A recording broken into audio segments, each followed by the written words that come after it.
Thank you for working under difficult circumstances. We're live now on YouTube. We are live Facebook, on and the Twitter. YouTube feed, and we say hi to everybody. I've got my Aztec shirt on because I'm getting ready for the women's basketball home opener tonight, Skraby. Oh, nice. If you're looking for something to do out there this evening with the family, very affordable.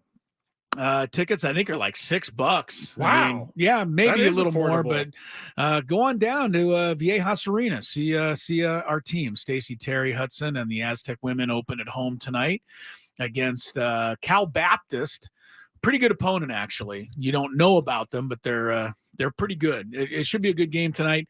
And then you can just kind of make a night of it, do the Aztec women game, and then go on home and find a way to stream ESPN Plus so that you can watch the Aztec men take on BYU. That, I'm not to pleased. me, Not is pleased. way easier than the CBS Sports stuff, because the CBS Sports stuff, they always mess up.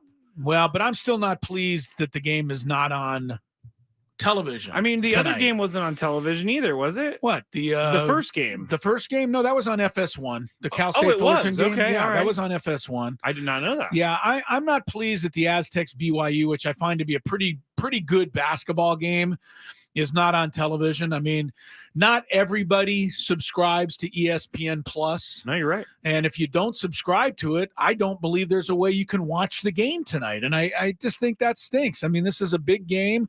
The Aztecs are a champion team. They were in the final game of the NCAAs last year.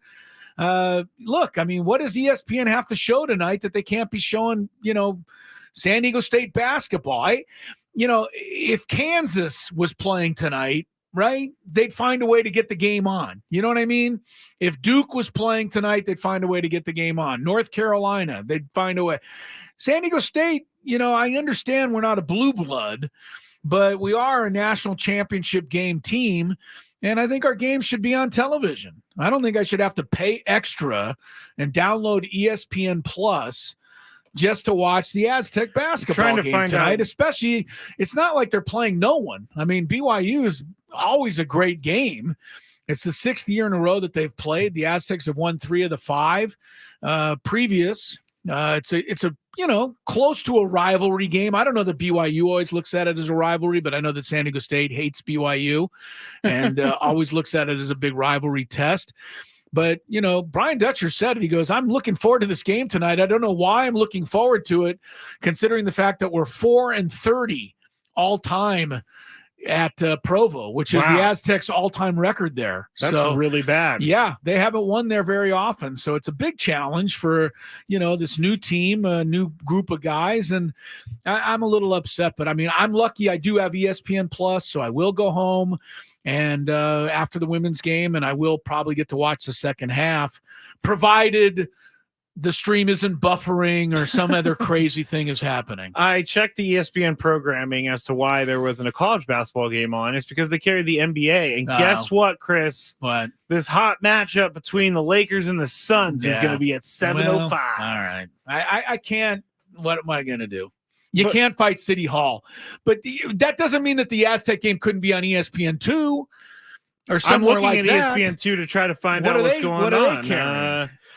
I mean, come on. This is a replay of Nets and Celtics. Well, you know what I mean. I know. They could have got the Aztec game on tonight. And so, you will have to struggle through either with, radio or internet or whatever you got to do. Or you can, if you get ESPN Plus, you can stream the game tonight. To that end, Mark Ziggler of the UT will join us from Provo, give us a on-site game preview coming up in about a half an hour from right now. So we look forward to that. We look forward to the show today. Kirk Kenny is going to be on, as he is weekly, to talk a little Aztec football. It has come the moment of truth for the Aztec football team. They play at Colorado State tomorrow night. They have to win, or their chances of going to a bowl are done. They would be their 7th loss. They would not be able to get to 6 wins.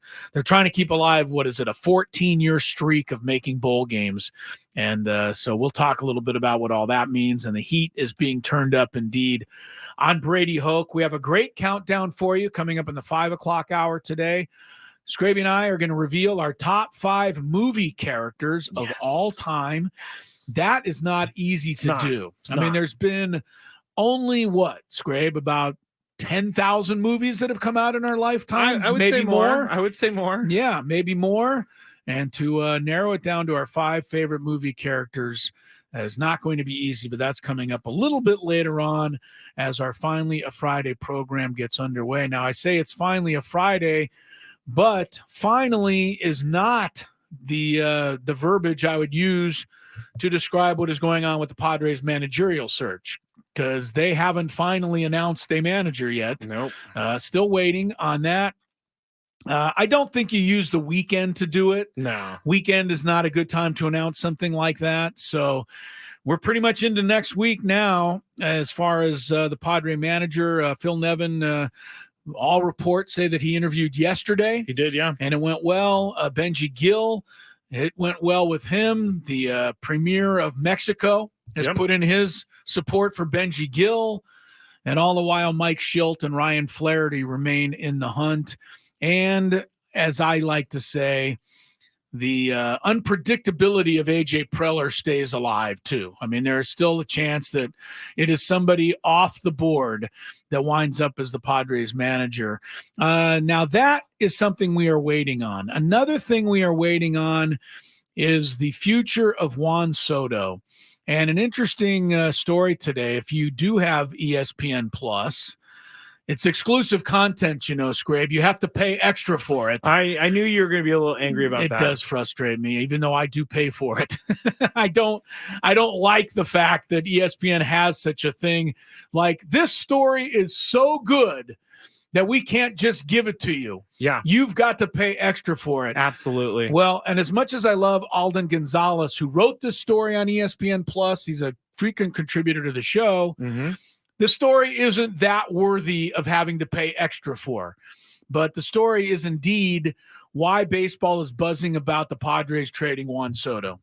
So that, I mean, I can tell you why. Why? Because he's a really good player. Yeah, he won his 4th consecutive Silver Slugger Award yesterday, but it's looking more and more like the Padres may have to move Juan Soto. Now, Scott Boras, his agent, dismissed all that speculation. He said during his scrum on Wednesday that his conversations with the Padres have led him to believe that Soto will be returning and will be a fixture in their lineup in next season. A.J. Preller's talked about the possibility, though, of exploring a contract extension.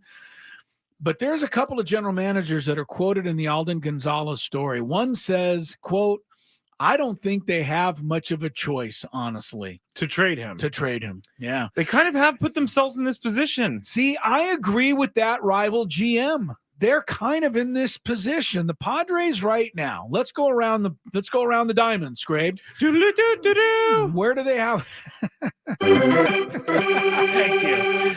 All right. At catcher, they're good. Yeah. They got Campusano. And well, they have to get Gary Sanchez back. I was about to say that, but I think they're good with Campusano, frankly. He's very good. But Gary Sanchez is a free agent, so that's the catching situation. First base, even though I think Bob Nightingale erroneously trickled it out there that the Padres might be looking to trade Jay Cronenworth, I don't think that's going to happen. Jay Cronenworth is still the first baseman. Second base, whether they move Xander Bogaerts over there or not, the position is taken by either him or Hassan Kim. Shortstop is whoever's not at second base. Yep. Third base is pretty much legit. Taken. Yeah, that's covered. Left field. Now, that's an opening if you have to trade Juan Soto. Yeah. Center field, still think that's up for grabs. I don't know that you can commit to Trent Grisham. I don't know exactly. I mean, does anybody out there really want Trent Grisham back? I know A.J. Preller said all the right things about his defense and how, the middle of the diamond, and that's how you build a team. But I don't think you can go too far with a center fielder who's just not going to be able to hit over 200. And then right field is taken, but the DH spot wide open. Yeah. Garrett Cooper's a free agent. You're not going to. Matt Carpenter's still on the team. You're not going to give it to Matt Carpenter based on what happened last year. And so those are, and then the bench is something that really I think, hurt the Padres during the course of last season. It wasn't very good. It wasn't very deep. It didn't give Bob Melvin a lot of really good options. No. They've got to address the bench. And we haven't even got to the pitching staff yet. I was going to say, that's the biggest thing. That's the biggest issue. Right now, you have Darvish, you have Joe Musgrove, and there used to be a saying back in the day. This is in the 50s, Skraby, but it was a great one. The Milwaukee Braves at that time had 2 ace pitchers. One was the famous Warren Spahn. Oh, yeah. Have you heard of him? I have, actually. The other was a guy by the name of Johnny Sane. Have not heard of him. All right. And these 2 guys were both, 25-game winners. It was in the day of a 4-man rotation. But there was a huge drop-off between those 2 and the rest of the Milwaukee Braves staff. The other guys were really bad. So the saying was, Spahn and Sane and pray for rain. Spahn, okay. Spahn and Sane and pray for rain. The idea being that Spahn would start, they would get a rest. Sane would start, then it would rain for a few days, and then you could go with Spahn and Sane again. Because they just didn't have anybody. But that's what the Padres have right now. They have Darvish and Musgrove and pray for rain. They don't have anyone. Can we even say that we're going to see the Darvish that they signed, the Darvish from 2 years ago? You've got to hope that he comes back. I woke up this morning and I thought long and hard about the Padres. And I thought, how in the world did we get here? Because last year it was an embarrassment of riches and we all know how it went. Right. How did we get to this point where there are more holes on this team right now than there were all of last year? Yeah. I would take last year's team right at this moment. Yeah, no kidding. Darvish's ERA last year, 4.56, Skraby, a run higher than his career ERA. Yeah. A whole run. That's a lot. It was also the second worst single season ERA he's had in his life. And he's still got he got paid a lot of money to come back and pitch for the Padres and pitch at that level. And I just don't know if he's going to pitch at that level. You got to believe that he's going to get closer to the form he showed 2 years ago when he was 8th in the Cy Young Award balloting. At least something in between the two. Something better than what we got last year. Yeah, I agree. You're going to need that. But you're going to need 2 more, 3 more starting pitchers. You're going to need a long man to replace Nick Martinez. You're going to need a closer to replace Josh Hader. You're going to need some better guys in the setup roles. Juan Soto can take care of a lot of that. And you could get a DH. You could get a center fielder. You could get a pitcher. You can get a couple of prospects. And if you can't, then don't trade them. Right? I mean, you have to get exactly what you want. You got to get exactly what you want. But as the rival GM said about the Padres, I don't think they have much of a choice, honestly. So we'll see where it goes. It just is disappointing to me that we're in this place because Juan Soto coming over here a year and a half ago was like one of the most exciting things that's happened in San Diego sports. It was pretty exciting. And here we are a year and a half into his Padres, his reign, and we are talking about trading him in a real way. Yeah. Well, the other part of this, of course, is the growing, thought out there that the Padres are going to have to reduce their payroll. That too. So even if they brought everybody back from last year, somebody somewhere would have to go in order to reduce the payroll. Preller, for his part, has promised, quote, an aggressive payroll and a similar mindset. CEO Eric Grupner wrote that the team, quote, continues to have access to all the resources, financial and otherwise, it needs to field a championship caliber team for the fans of San Diego. With all due respect, Eric Grupner is a genius when it comes to saying the absolute perfect thing without really having to promise something. That is one of his $200 million is a huge payroll. Exactly. But the reason that it's that high to begin with is because of all these big contracts they gave out. Yeah. Fernando, Manny, Xander. Yeah. Jake Cronenworth's contract's going to be on the books. Joe Musgrove, Darvish. Yeah. Are we just counting Blake Snell out at this point? I think you have to. I think you have to count Blake Snell out. How can you get in a bidding war for Blake Snell? You can't. So I know I'm not painting an overly great picture today. Well, I'm not going to paint. Well, I think on paper, nobody's going to be able to paint a bright picture. And I think going into the season, no matter how it all turns out, people are going to be able to say, look at the Padres on paper last year versus the Padres on paper this year, meaning 2024. But I can also tell you that you can sometimes do what's called addition by subtraction. And that means you can have a lot better team without having quite the names on paper. True. A lot of teams have proven that over time. Yes. So it doesn't mean the Padres are going to be bereft of talent next year. They're going to have plenty of it. Just the question of whether or not they'll have Juan Soto. We will pick that up on the other side of this. Also going on at this hour, Jim Harbaugh has received his penalty from the Big Ten for the cheating scandal at the University of Michigan. How hard did they come down on Harbaugh? I'll give you a clue before I tell you. Not hard enough. What? Not hard enough. We'll tell you when we come back. Gwynn and Chris is underway. Finally, a Friday. Happy to be with you, Mark Ziegler. You Aztec basketball fans, stick around. He's coming up in about 20 minutes as Gwynn and Chris gets underway on 97.3 The Fan. Don't have time to listen to an entire Fan Talk show? The Odyssey app's chaptering feature allows you to skip any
Welcome back to Gwynn and Chris. 2:24 is the time. Mark Ziggler from the UT joins us from Provo, Utah. Shortly, talk about tonight's Aztec BYU game, which was pointed out by Tim. Tim, if you want to hang on, you can. But Tim says correctly that the game is also being carried on the Big 12 network. Yep. Along with ESPN Plus. Pretty much the same deal. Although Big 12 network you can get over your television if you subscribe to it. Yes. Which I don't know. I don't know be a real big Big 12 fan to be subscribed to that. I don't know too many people who pay extra for the Big 12 network. I'd imagine it's a very, very small portion of people who live in San Diego that have the Big 12 network. So you're kind of still stuck in the same rock/hard place. Yeah. You know, you can either pay for ESPN Plus and stream it. You can pay for the Big 12 network and watch it. Either way, I'm ticked off that it's not just on regular every day. Give it to me for free television. Aztecs BYU 7:30 tonight. This hour is brought to you by the Caltrans Stormwater Program. Visit cleanwaterca.com. Let's change this to that by picking up after our pets, reducing pesticide use, and regularly servicing vehicles. Learn how at cleanwaterca.com. That's cleanwaterca.com from the Caltrans Stormwater Program. All right, I want to get to the phone calls, but I touched on the Michigan suspension situation with Jim Harbaugh. And here is what they have decided. The Big Ten has suspended Michigan coach Jim Harbaugh for the remainder of the regular season. Whoa. As the league disciplines the program under its sportsmanship policy amid the ongoing NCAA investigation into the school's in-person sign-stealing ring.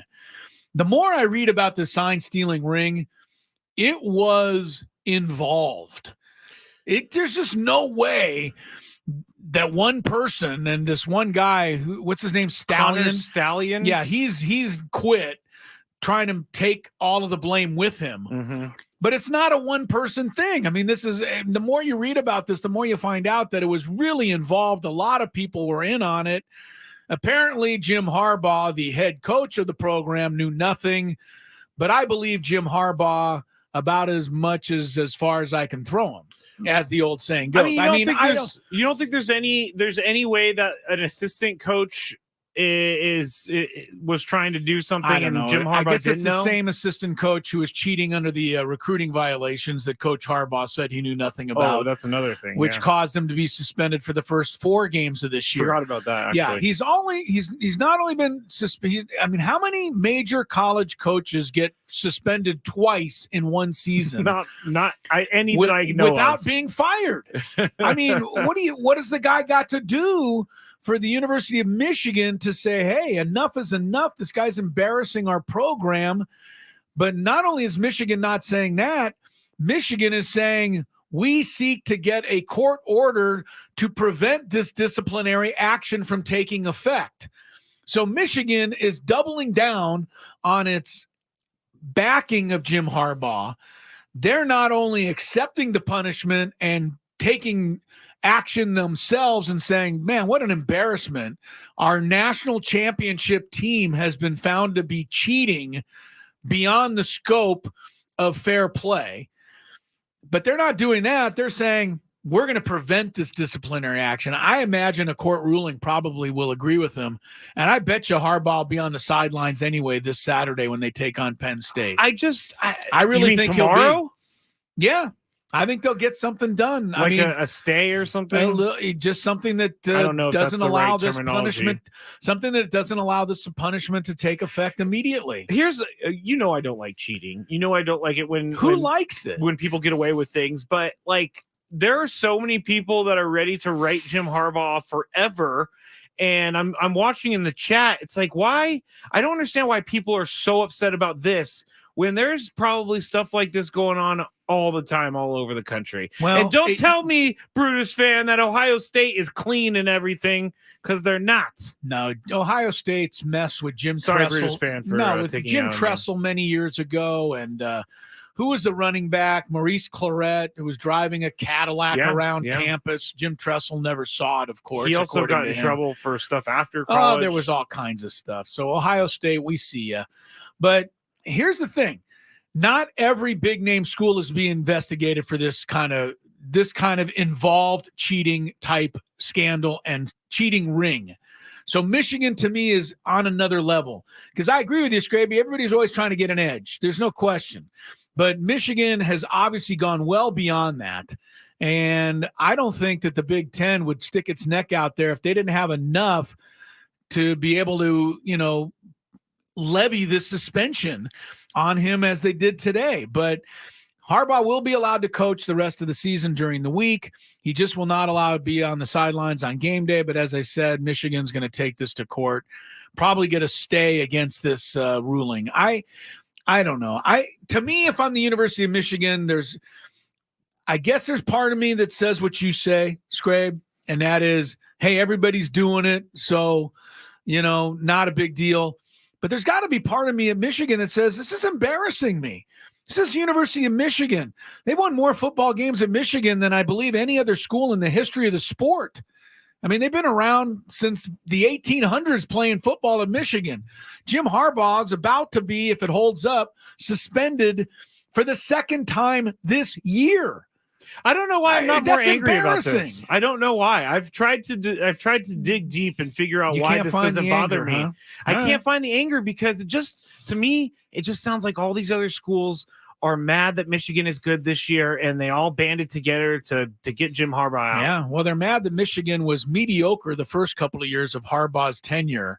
And when this whole cheating ring started, reportedly 3 years ago, Michigan started beating the pants off everybody. Here's Brutus fan put this in the chat. Win-loss record pre-Connor Stallion 69-24, 21-1 after. That's why they're mad. But Brutus, honestly, love you, love your passion for the Buckeyes, but the Buckeyes are far from clean. We know that. All right. That could be taken many ways. Huh?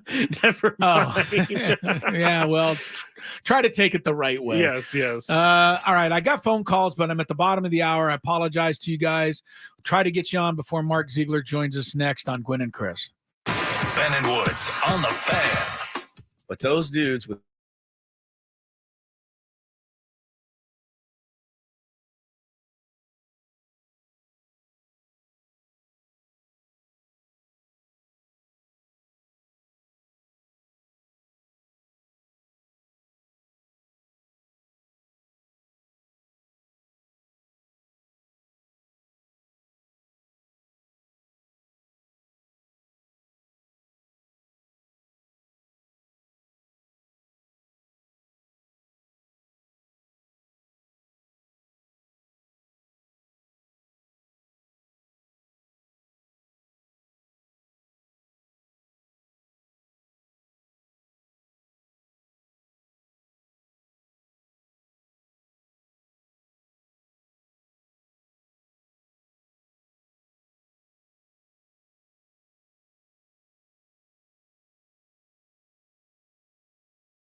Welcome back to Gwynn and Chris Fellow Matt Skraby today. Tony Gwynn Jr. has the day off.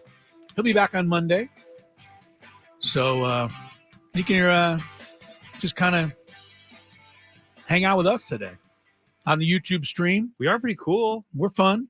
We're a little more out of control when Tony's not here. That's true. So I think the show takes on a whole different feel when Tony's not here to keep us on an even keel. Anything goes. Yeah, you and I get a little bit out of line. Yeah, a little bit. Yeah, we need Tony to rein us in.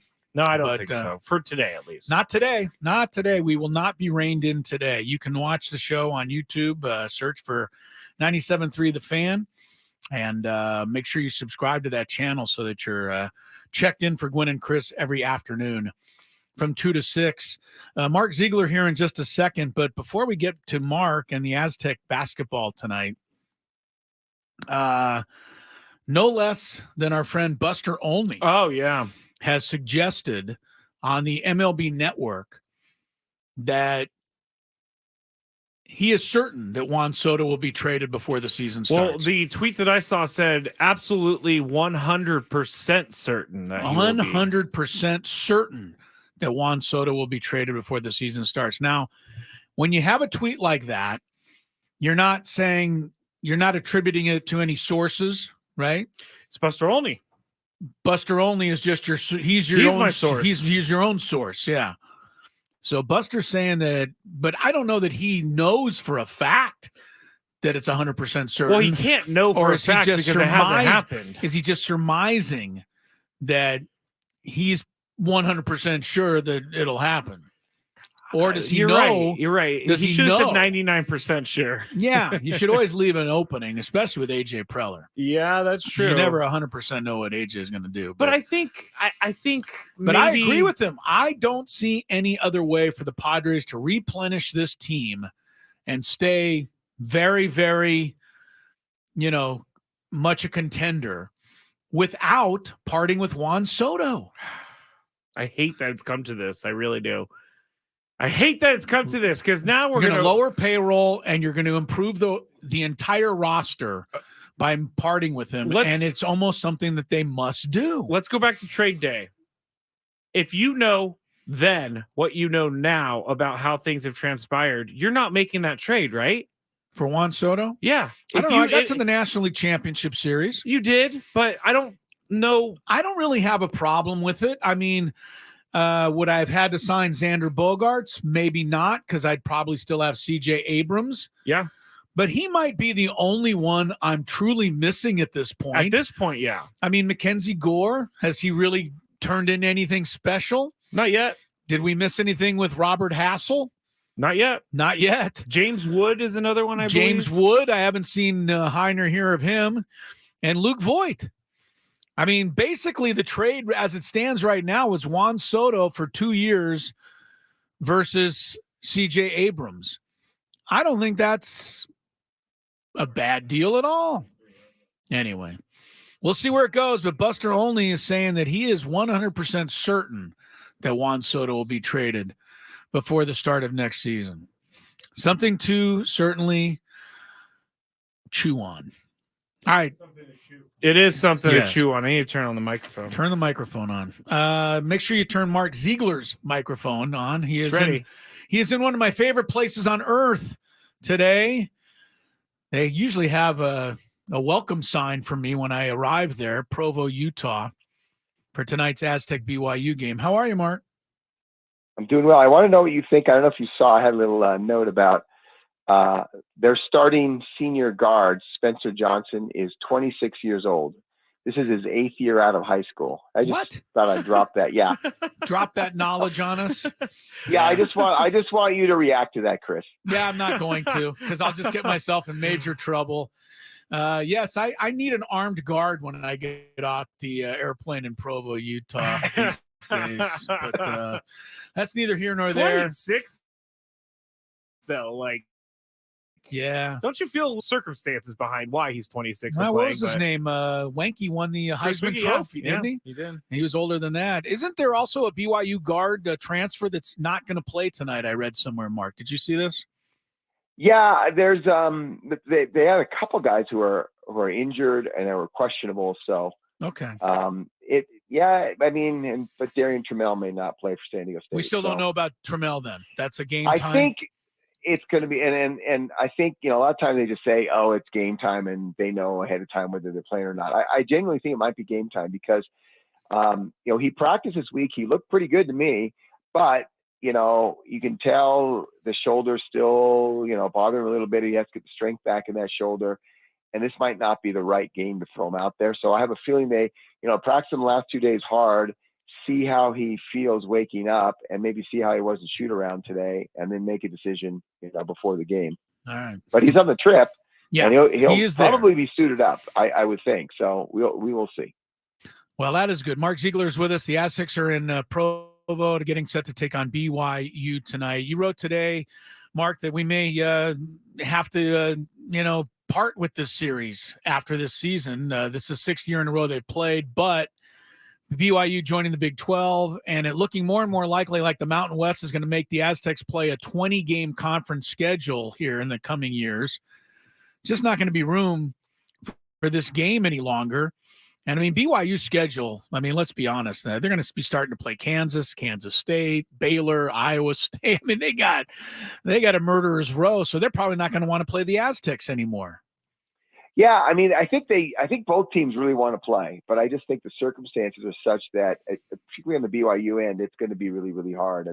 If you're looking at and I think a lot will depend on how they do in the Big 12 this season, maybe what happens tonight too. If they go through the Big 12 and it's brutal and they go 4-14, yeah, they're going to say we're not playing anybody next year in the preseason. If they go through that thing and they're 11-7, they'd be like, yeah, we'll bring in some more powerful quality games. So I think that will have a lot to do with it. But if you're going into the Big 12 and they're going to play a 20-game conference schedule next year too, you're just trying to survive it and go 10-10. Well, then you got to find 10 more wins to get to 20 games, and that will catch the eye of the selection committee. Well, if you only have 11 non-conference games, you got to win 10 of them. You're not going to go be playing San Diego State in Viejas Arena too often. Yeah, that's not a good recipe for that. Well, tell Dutcher that there's if you see him, tell him that I said there's a little extra at stake tonight then, because if this is the end of the series for a while, I want to leave with an emphatic victory over BYU. Talking to Mark Ziggler on the not the Premier Chevrolet of Carlsbad fan hotline right now, but we are on 97.3 The Fan. Chris is looking at me like, what are you doing over there? Anyway, Mark, so we talked to Coach Velasquez last week, and he said that he was in his 22nd season with the Aztecs as an assistant coach. I got to ask you, how do Steve Fisher and Brian Dutcher keep the assistants around for so long, knowing that these guys could probably accept a head coaching job somewhere? Yeah, you notice something that a lot of people take for granted because, you look at San Diego State, you're just used to seeing assistants, the same assistants on the bench every single year. And that's not that way around the country. It's a really nomadic existence. You look at guys' resumes and they've been, in 10 years, they've been in 6 different schools or 8 different schools, and they move around quite a bit.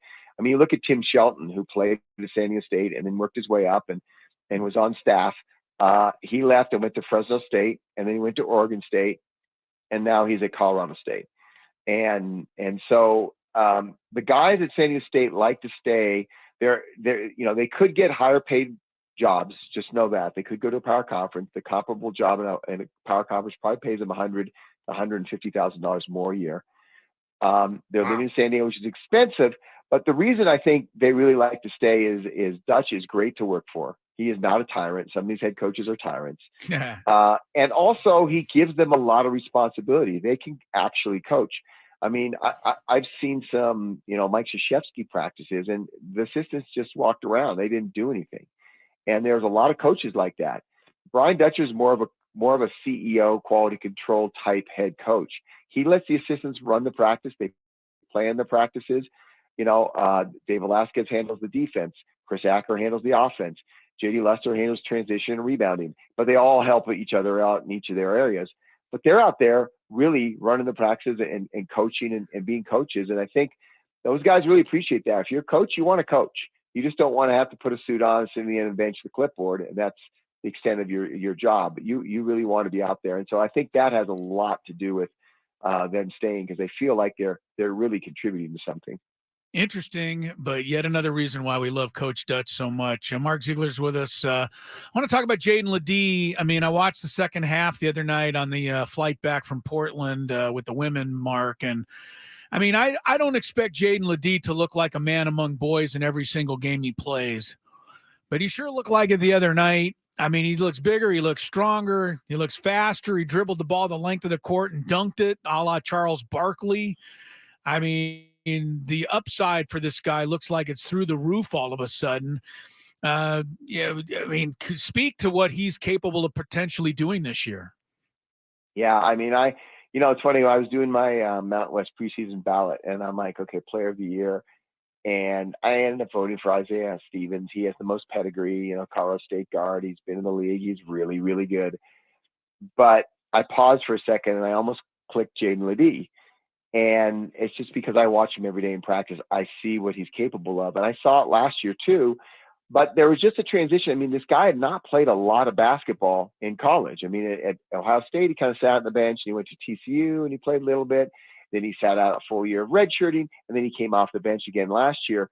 This is really the first year that he's been in college that he's had free reign, where you're not worried about, oh man, I'm only going to be in and out of here another, in 3 minutes or 4 minute shift, and I got to do everything right now. And he goes a million miles an hour. He can calm down, slow down, and just play hard and play as hard as he plays. And everyone's been waiting to see this, and it was just sort of more of a mental thing of just getting over that hump, because physically he's there, the skill set's there, the motor is there, and the intelligence, the IQ is there. So it's not surprising to me at all he's doing this, and I almost kind of expected. I think we're going to see this. I think we're going to see 20 and 10 games fairly regularly through the season, depending on what opponents do to him. Now tonight's going to be really interesting because BYU doesn't really have a guy. I don't know if anybody really has a guy who can handle him one-on-one. I think they're either going to double team him in the post, or they're going to just zone and hope the Aztecs aren't shooting well. But it's going to be interesting to see how teams sort of react to him and try to figure out a way to stop him and make the Aztecs beat him in other ways. Mark, I have a quick question, and then I have a different question. The first question is Eric Curry reffing tonight? Because Chris will not watch the game if that's the case. Okay, I'm glad you asked about Eric Curry. Eric Curry always seems to be on the BYU game, right? Right. He was there 2 years ago. In fact, in the famous Kawhi Jimmer game in 2011, I don't know why I know this or remember this. He also, I remember vividly reffing that game. Eric Curry, of all the refs, is the best guy, I think, of all of them. He is an incredible guy. He's funny. He's down to earth. If you were to pick a ref and say, hey, I want to go to have lunch with that guy, or I want to have dinner with He'd that be guy. the guy, huh? And I'm trying to make that happen. I really do. I've communicated with him a little bit on email, and he's a really good guy, and he's been in the league for 25 years. He really, is loyal to the league and loves the league. He's good friends with former Commissioner Craig Thompson. He has I think an insurance business or something. No, he has some kind of business in Minneapolis. And I know whatever you think of him as a ref, if you told him I didn't like that call or that call, he probably wouldn't get defensive and probably say, oh, maybe you're right, or here's why I made it. He's just a good guy, and people love to chat with him, courtside. So, but he's not working tonight's game. Oh, he's not. So Chris can the watch. Aztecs win. Yeah, which leads to my second question, because Chris, basically I'm using Chris for my questions, but he's kind of angry that the game is on ESPN Plus tonight. It's also on the Big 12 network, apparently. But have you heard of any plans or anything where the Aztecs are going to kind of make their own streaming package? Because someone asked me about that the other day, because they can't watch any of the Aztecs games. And I feel like that would be maybe beneficial for them. Yeah, they've worked on it a little bit, but one of the things, and Chris can tell you this, is they don't have great streaming capacity at that university right now. They can get good talent to announce the games, but the actual infrastructure of broadcasting them and having multiple camera angles and having the fiber optic, dedicated lines doesn't exist. And they are at or near the bottom of the Mountain West in that regard. And so there's a lot that has to happen behind the scenes.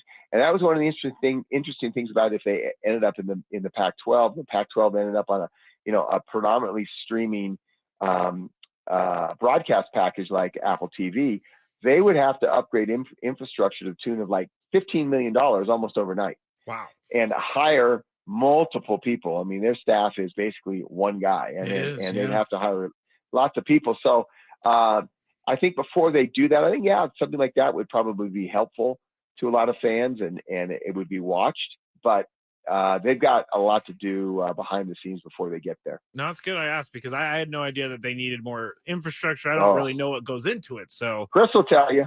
I'll give you a rundown in the break, Skraby. All right, Mark, last thing. I mean, how big a deal is this game tonight for the Aztecs? I mean, looking at the remainder of their non-conference schedule, what does this do for them in the rankings in terms of their resume, et cetera, if they win, and what does it do if they lose? In the first look, after what they did last season, expectations are through the roof. People expect them to win now. I did this story earlier in the week, talking to the guy who's written a couple books about what happens to mid-majors or Cinderellas when they get to the Final Four and how things change. And one of the things he said is, he goes, every game's like the postseason. And it's not. College basketball, it's a long, long season. This is game 2. And so it'd be really easy to emphasize this game. It's a great chance. It's a resume game. BYU is picked 13th in the Big 12, but the computers say they're a lot better than that. The computer says they're number 34 in the country, the Ken Palm computer. And they're actually an underdog tonight in Vegas and also on the computer. Computer says they're a 2-point underdog. I think Vegas has 2.5 points. Yeah. 63% chance win chance for BYU. So I think it's one of those deals where a win would be really, really big. It would say this team's, a little bit further ahead of maybe than people thought they'd be with so many young pieces. If they lose, it's not the end of the world. And so it's kind of a good spot to be in. And also just look, they're playing in the Marriott Center. They're 4-30 there. Right. 4-30. Yeah. And some very, very good San Diego State basketball teams. That's because Eric Curry refereed all 34 of those games. Well, look, Kawhi couldn't win in there. And so, and Malachi Flynn and KJ Fagan and Yanni Wetzel won in there. Jordan Shackle, Matt Mitchell, they did win a game in there. And it took incredible effort. I mean, it took a couple of incredible shots down the stretch to win. And that BYU team wasn't great. So do they have a chance? Absolutely. But is it the end of the world if they lose this? No. I think they're going to, I've been telling people, I think they're going to have their lumps and struggles early in the season, just because that bench is so young and you're missing a real senior piece who's not, even if he plays, Darian Trammell is not going to be up to 100% speed. And so I think people are going to have to be patient, judge this team in February. I think they're going to be very, very good in February. They just got to get themselves in a position to get in the tournament and then see what happens. All right, Mark, we'll have fun tonight. Say hi to all my friends in Provo. That should take you about 2 seconds. I don't think I have any friends there, but enjoy the game. We appreciate you coming on as always, and look forward to seeing you soon. All right, I'll talk to you guys. Thanks, Mark. Thanks, Mark. Mark Ziegler with an excellent report from Provo ahead of tonight's Aztec BYU game. All right, Daily Gambit. You guys are great hanging on the phones. I really appreciate it. And I will get to you before the Daily Gambit if you choose to stay with us. More Gwynn and Chris on the way. There are giants among us. They are the men and women building and sustaining our Navy's next generation submarines. If you're ready to go big,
move on from this as fast as possible. Number 2. It's time to get you up to speed on all things sports. Yes! With plenty of nonsense in between. Oh, look! Here comes our fearless producer! Gwynn and Chris starts right now on 97.3 The Fan. Tough night for our daily Gambit picks last night. Tony won a perfect 4 for 4. That is 0 for 4, actually. Yeah, get a good laugh. Sorry. He's not here. We can't. I would still laugh if he was here, too. I know you would. He did not hit 1 last night. I only hit 1 out of 4, and you hit 2 out of 4. So we struggled last night. We'll see how we do in our daily Gambit picks coming up shortly, but I promised a couple of phone callers that have been hanging on that we would get to them, and we will do that here. Thanks again to Mark Ziggler joining us to chat about the Aztecs game against BYU tonight. Looking forward to it for sure. All right, Tim in La Mesa, thanks for hanging on, Tim. Sorry we couldn't get to you sooner. Hello. Well, I appreciate your apology. Thank you so much. It's a toll-free number, and I'm just sitting here with it on speaker, so it's fine. Good. But you guys have dropped a lot of stuff since I called in about the streaming, and so let me rant for a bit, then I'll finish with the Padres, and you can comment. First of all, I actually do have the full sports package on Cox, and you know what I have? Literally every network except I've got Big Ten, SEC, ACC, Pac-12, everything but the Big 12 network. So that's awesome. Yeah, I have the same thing on Spectrum. They have every network but the Big 12. So, what bugs me is not being able to DVR it and watch it later. That's the problem with the streaming. Although we're going to stick a pin in the irony of while I was listening to your ads talking about how everyone should join you guys on streaming and on YouTube, but let's just put a pin in that and move on.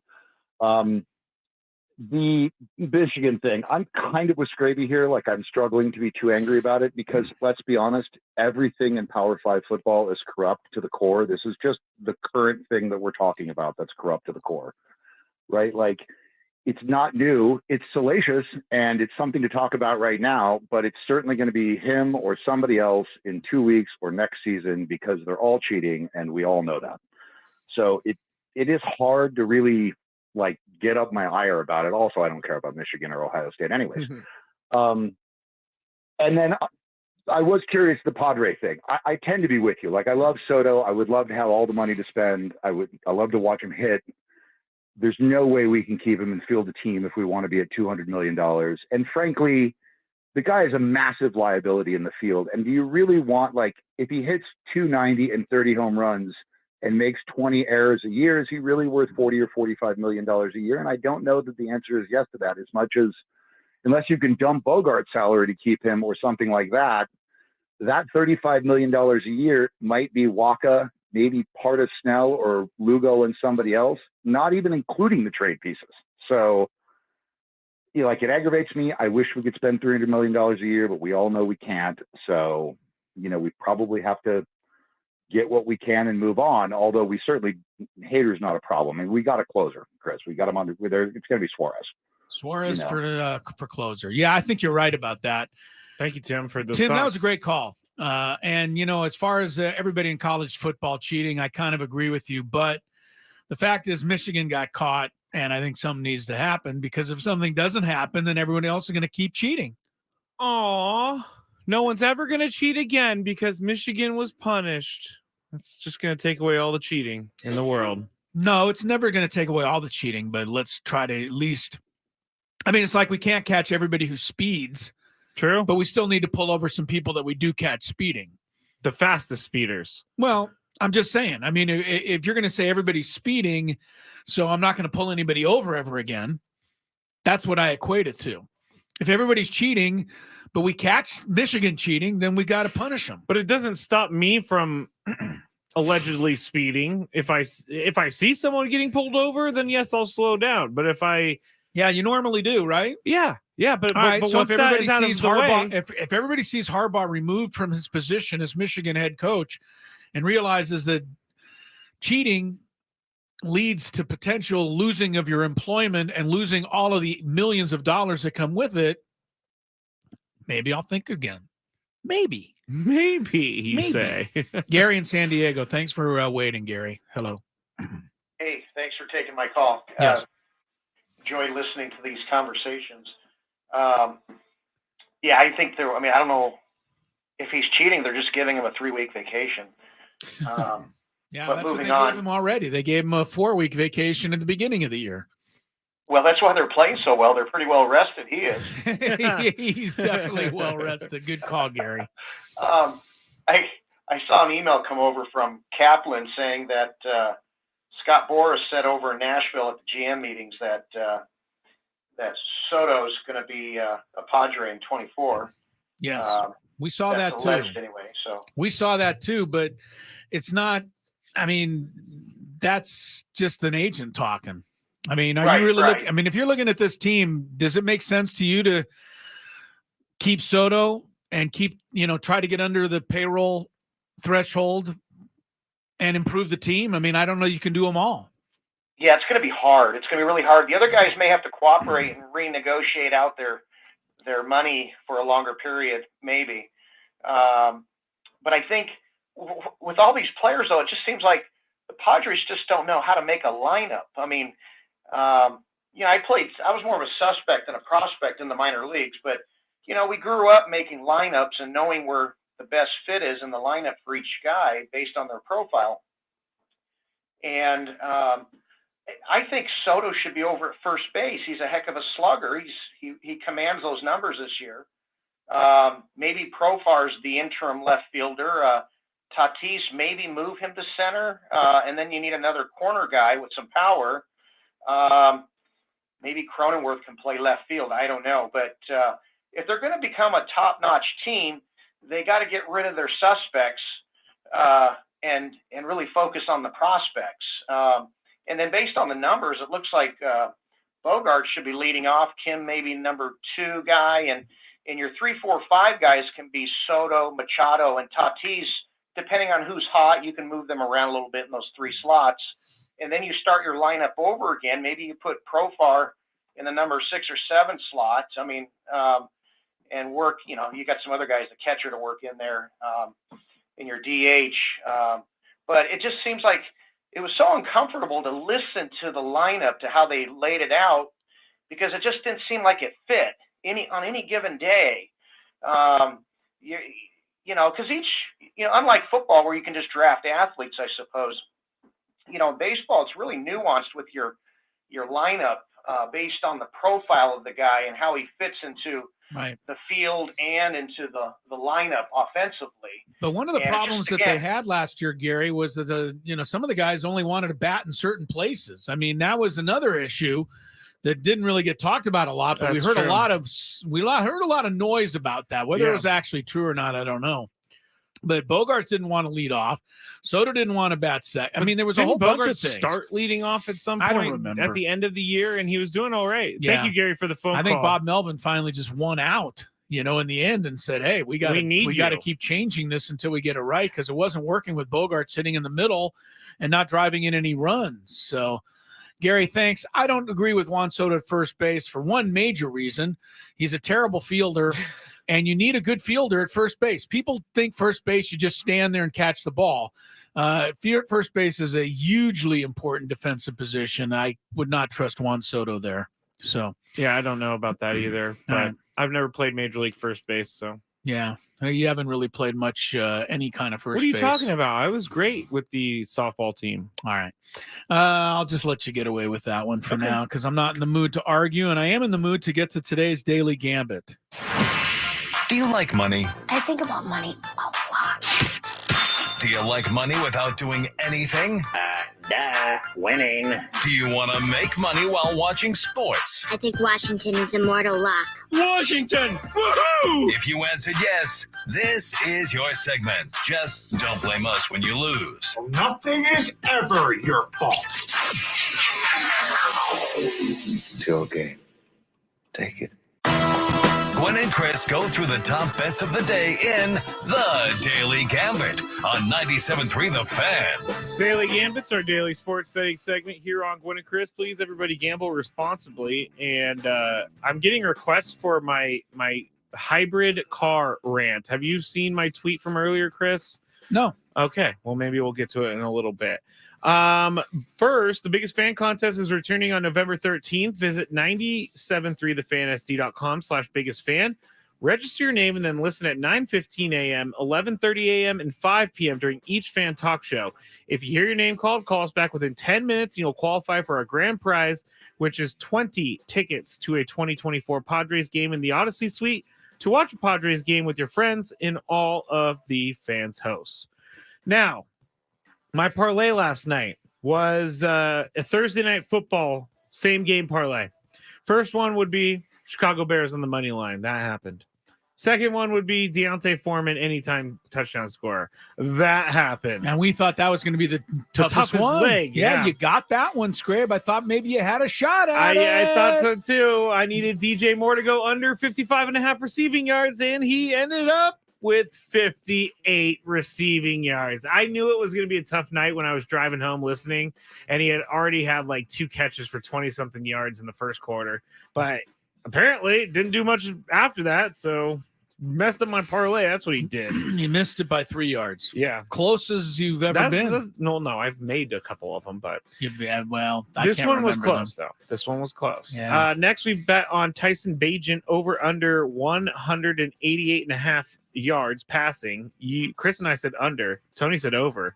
We were correct, Chris. He only had 162 yards last night. Last night's game was awful. It was awful. It was so as bad. advertised. It was absolutely as advertised.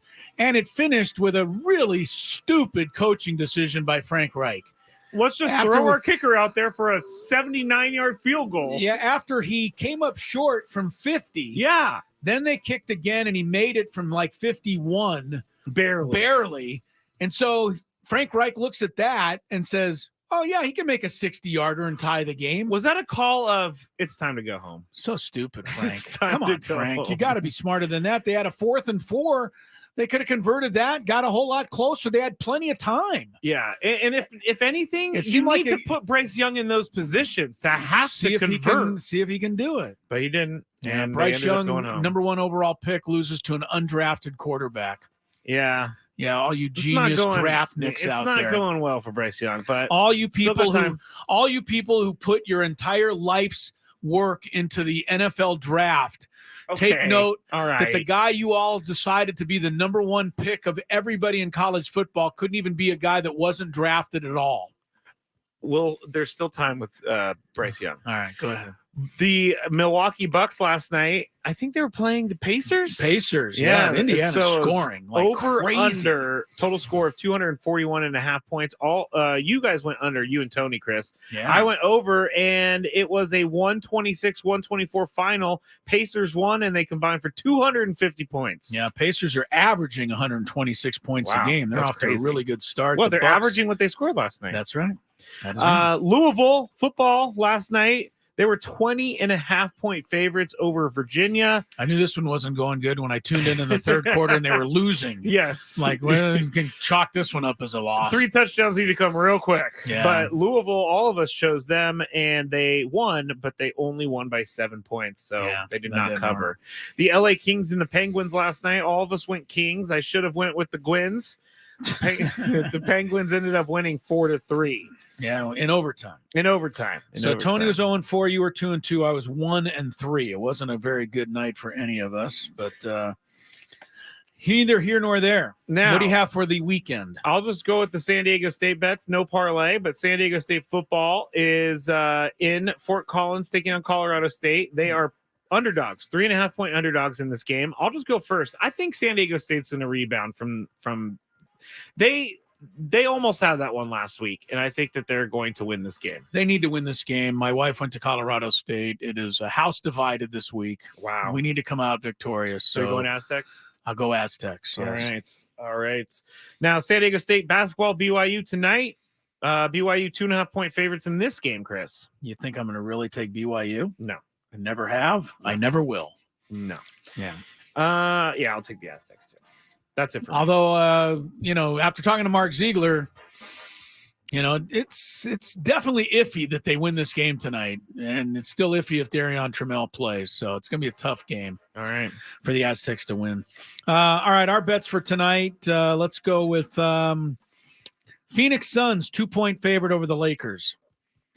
In Phoenix, Lakers are winless on the road so far. Until further notice, I'm going to say they stay winless on the road. I'll take Phoenix -2. Is Anthony Davis playing? Who knows? I mean, honestly, if you're counting on him to play, then I'm not. You may want to bet elsewhere. I'm just quickly looking it up. Yeah, I'm looking to see if there's any news on that. I don't see it offhand. All I see is a headline that says Lakers and Anthony Davis agree to NBA's richest annual. Yeah. Wow. Smart move, Lakers. He's making like $60 million. I'm going to go with the Suns. I'm also, we're both going with the Suns there. Should I put Tony down for the Lakers? Yeah. He would take the Lakers. Yeah, he would. Clippers at the Mavericks. The Clippers are also winless on the road. So both of the LA teams have not won a road game yet. And I don't believe they've won with James Harden on the team yet. Not yet, 0-2. Mavericks are at home. The total points, 236.5. I don't know what to do here. I'll let you go first. I'm going to go over. Going over on this one. Yep. Over seems like it's won a whole lot more than under It so has. far this year. Doesn't make sense, but it has. Yeah. Well, because they don't guard anybody and everybody shoots 3-pointers. They score 3 points at a time. I'm going to go under just to give us a little competition. All right. Tonight, the worst team in hockey, your Sharkies. Oh, no. With a record of 1-11-1. Oh, man. Get set to take on the team with the best record in hockey, the Vegas Golden Knights, who are 11-2-1. So the Knights are already 18 points ahead of the Sharkies in the standings. That's a lot. Actually, the Sharks are 2-10-1. They won 2 in a row. So I take that back. Yeah, please do. I did. Anyway, there you have it. It's at Las Vegas. Vegas by 1.5 goals. Are you a Sharky believer that they can stay close here? No, I'm not. You're not, huh? No, I'm not. I'm We're going to say Vegas. the Golden Knights. All right. It is interesting because the Sharks stink, but they've won 2 in a row. Las Vegas is great, but they've lost 2 in a row. They also score a ton. I'll take Vegas also. Vegas, okay. Yeah, that's stupid. All right. I'm surprised you didn't put this one in your discussion earlier. Tomorrow, Iowa and Rutgers are playing. It is the lowest point total game in the history of college football. Wait, 1 week after the lowest point total game? Why is Iowa like 7-2, but they are always in these They can't spreads? score. They Or these, cannot total score. scores? Last week they beat Northwestern 10-7. So the game clearly went under. So this week the point spread is even lower for Iowa Rutgers, over under 28 points. Wow. It's the lowest point total in the history of college football. You That's go first. crazy that it gets even lower. Yeah, it's getting lower. And they say, based on the story I read today, that most of the money is coming in on lower or under. Really? People are going to go under. I'm going to go the other way on this one. You're going to go over. Yeah. 28 points. That is nothing. That's nothing. All right, I'll go under just so we can have some fun. All right. But 28 points. 1 pick 6 is, quick 7 just like that. I know. All right, They can't even do that. No, obviously not. All right, there's our picks for the weekend stuff. We'll take a break, come back. Some NFL news and notes to get you ready for week number 10 of the National Football League. Cincinnati Bengals starting wide receiver is out. We'll tell you about that when the Gwynn Chris program returns after traffic. Yeah, I thought that might catch your attention. From the 97.3 The Fan Traffic Center, here's Vicki Pepper. In North County, 5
will be popping into the studio. That's right. Dave Marcus Celebrity. came by to say hello. Yes, That was nice. He was the subject of his own segment there during baseball season, the Dave Marcus Hour. It was not the Dave Marcus. No. It was Get to Know Dave. Get to Know Dave, yes. It was quite good, though. It and was. it received very positive reviews. Yes, we're going to have to talk to Dave and see if he can reprise it for one more season. He was great. It was great having Dave on throughout the baseball season. Great having you with us on this Finally a Friday program. 3:26 is the time. Chris Suttle, Matt Skraby today. Tony Gwynn Jr. is idle. And we have some NFL news and notes to pass along to you, Scrabe. So there you go. Mentioned that the Cincinnati Bengals ruled out one of their starting wide receivers today. Oh, gosh. Please don't say the one. Yeah, it was not the one. It's T. Higgins. Oh, that's bad. He's out. And the Bengals are saying, quote, "we'll see" on Jamar Chase, which means I ask you, what are you going to do, Coach Skraby? Just leaving him there. Gonna leave Jamar Chase in? Yeah. What if Sunday morning they say he's out? Oh, well, then I'll go make a change, but I'm just gonna hope You're gonna for the stick best. with him. You're playing me on a really good week because Travis Kelce is on a bye and DeAndre Swift is on a bye. So I know I'm hoping to catch a little lightning in the bottle. And that would be a second straight loss. I don't know. I'm glad you're already counting it as such. Skraby's That would be, I think. 7-2. I'm 3-6. So still like your chances, but we'll see on Jamar Chase. Detroit Lions will get running back David Montgomery back from a rib injury. That's good. He's available for Sunday's game against the Chargers. Full participant during practice all week. Rookie Jahmyr Gibbs handled the entire workload and beat me in a fantasy game a couple of Monday nights ago. But Montgomery and Gibbs will split time, according to the Kneecap Cannibal. Does everybody know who the Kneecap Cannibal is, or are we like the only ones who know this? But yeah, the Kneecap Cannibal is Dan Campbell, the Lions head coach, and we call him that because he, in his introductory press conference, he said he wants guys that are going to bite kneecaps on the way back up. That's right. Yeah, and he's got them now. He does. The Lions are 6-2. Kyler Murray, it's official, will make the start Sunday for the Cardinals against the Atlanta Falcons. He returns from an ACL injury 11 months after he got hurt. Announcement was made today. I can't imagine they really wanted to stick with Clayton Tune, who passed for 12 yards last week. He was not very good. He also played a very tough team, but Kyler Murray's better. Kyler Murray and the Falcons, against the Falcons. San Francisco 49ers will welcome back Deebo Samuel. Missed most of the past 3 games with a shoulder hairline fracture. Practiced in full every day this week. No injury designation for Sunday. While Samuel returns, the Niners are not so sure about left tackle Trent Williams, still with a right ankle injury. Situation is far more tenuous than Samuel. I love Trent Williams a lot. Yeah. But he's hurt a lot too. For a big guy. I mean, he's huge. He has a long way to fall. He's got that bad ankle is always going to be bad. I feel bad for him when he's like 70 because that thing's going to hurt. But he needs to be on the field. Yeah, well, you're a 49er fan, so you want him on the field. On the other side, Jacksonville will be without receiver Zay Jones for the 4th consecutive game. Brock Purdy has no excuses, though, this week. He's got McCaffrey. He's got Samuel. He might have Trent Williams. No more training wheels for Brock Purdy. He's got to play a good game for you, Scrape. He absolutely does. Yeah. This is a big game for him in his career. It is. 49ers are now being questioned. A month ago, they were like the certain Super Bowl champs. One more. Falcons wide receiver Drake London sat out last week with a groin injury. He will be back this week for the Falcons. All right. Against the Cardinals to go against Kyler Murray and the Cardinals. Viking wide receiver Justin Jefferson says he's not playing until he is 100%. Apparently he's not that yet. He's listed as questionable for Sunday's game against the Saints. But I would not count on Justin Jefferson playing, even though that would be a huge boon to anybody's fantasy team. Absolutely. So I don't know. What do you think about that, Skrabe? I mean, come on, tough it out. Rub some dirt on Justin it. Jefferson? Yeah, I need you in my fantasy lineup. Go out and play. Hey, I don't have him in any of my leagues, so I don't care what he does. I don't either. If anything, it's better that he sits out, so it hurts the person who does have him, which I believe in our league is Braden. Oh, you're taking a shot at Braden now. Yeah, I'm sorry, Braden, but He's not you got even here to Justin defend Jefferson. himself. I don't know. Yeah, whatever. He's on his way to coach Cathedral Catholic at El Camino tonight. That's right. I mean, I gotta say, hopefully he left with enough time to get up there. Not because he's going to get lost like you did, Chris. But last night going home, it took me an hour and a half to drive home from here Is that right? to Carlsbad. Oh, boy. No accidents, just a backup. Like, because I get in my car, I plug in Android Auto, and it pops up with like, do you want to go home? And it tells me how long it's supposed to take. And it said 1 hour and 27 minutes. And I almost cried.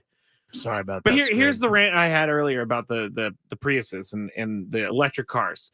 It is very ironic to me when an electric car owner is like driving aggressively, speeding, doing all these things that an electric car is not meant to do. Why would you get an electric car if you want to go 90 miles an hour? You're just still wasting the gas, you know, or hybrid. I'm sorry, hybrid is what I'm trying to say.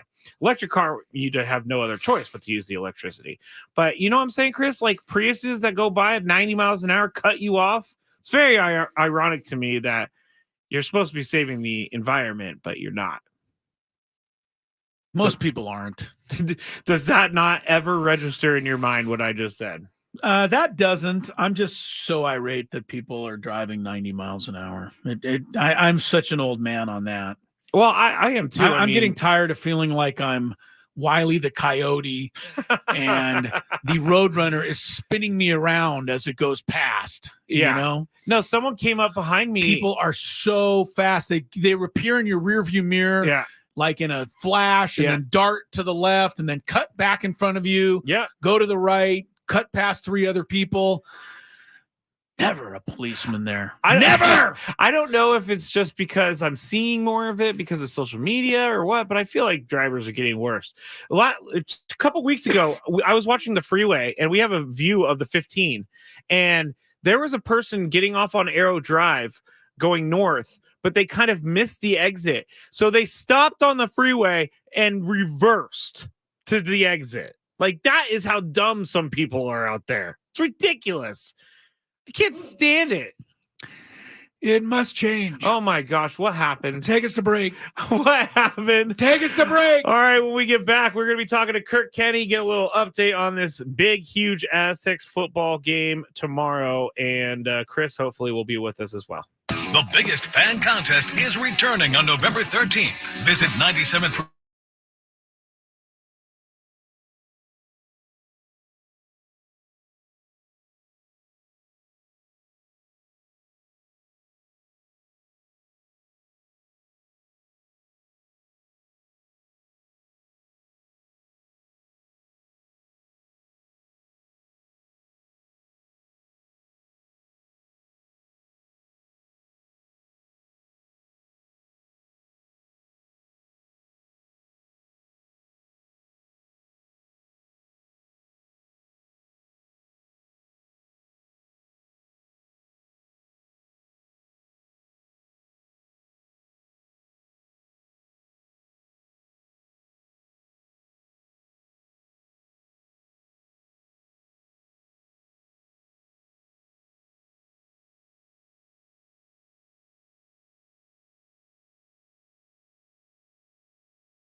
It could go out at any minute. That's why Skraby's here. 3:39 is the time. Chris Matt Skraby today on Gwynn and Chris. Tony Gwynn Jr. idle on this Friday. I mentioned the Aztecs BYU game, and I believe in the paper it said that it was at 7:30 tonight. Oh, so I've been erroneous with that information. The bearer, BOD, bearer, or BOM, bearer of misinformation. What was BOD for? I don't know where the D came from. Right. Yeah. Game's apparently at 6:00 tonight. Oh. So if you had tuned in at 7:30 on the ESPN Plus stream that you paid extra for, it would be over almost. You would have missed most of the game. So, yes, Aztecs BYU 6:00 tonight in Provo, Utah. But you're going to have to pay extra for it, either to get the Big 12 network somewhere or ESPN Plus, which ticks me off. I apologize. I'm always sticking up for all of you out there. I do have ESPN Plus. I pay extra just so you guys don't have to. I got a tweet saying that the Aztecs men's basketball game is on the BYU network. It's not. I actually went to the BYU TV website. Okay. And they have a pregame show on the BYU TV. Okay. And they have a postgame show on the BYU TV. What are they showing in the middle? Something else. Seriously. I did check. That is like the reason I checked is because I get the BYU channel in my cable package, so I would have directed my wife to tape the game for me. What's the point of having a BYU channel if you're not going to broadcast? Well, evidently BYU they don't have the right to show a game that ESPN is showing on ESPN Plus. That makes sense. So that makes sense. Yeah. It's, like I said, not everybody has CBS Sports. Not everybody has FS1. Not everybody. I mean, it's hard to locate these games sometimes. It would be nice if, every Aztec game was just on, NBC or something like this. It's not the case. So we have to look around for it. Good basketball game tonight. Also, Arizona's playing at Duke. Oh, that is a good one. That's a 4:00 start, Skraby, in about 15 minutes. Now, I always get my years messed up, but Coach K, did he retire at the end of last year? It's been a couple of years. Or it's been a couple of years. Okay. John Shire is the coach. I don't know what year he's in, though. Let me see. Second or third? John Shire. I'm saying last year was his first year, but I'm probably wrong. He looks very young. He is. He played for he's Coach 36 K. years old? He played for Coach K. Wow. Okay, so he is 2022. So last year was his first year. Okay. So he begins his second season, and he's got a highly ranked Duke team. One other note today. Don't know if you're aware of this out there, you music fans, but tickets for next September's Green Day concert at Petco Park went on sale today on Ticketmaster.com. Why do I bring this up? Why? Because A, we're a full-service radio show. That's true. We like to take care of everything. B, because we have a pair of tickets to give away to that concert coming up right now. Whoa. All right. Okay. Kirk Kenny's going to join us on an interview. We caught up with Kirk a little earlier today. So while we're playing this interview, you can dial in and you can win 2 tickets to Green Day at Petco Park.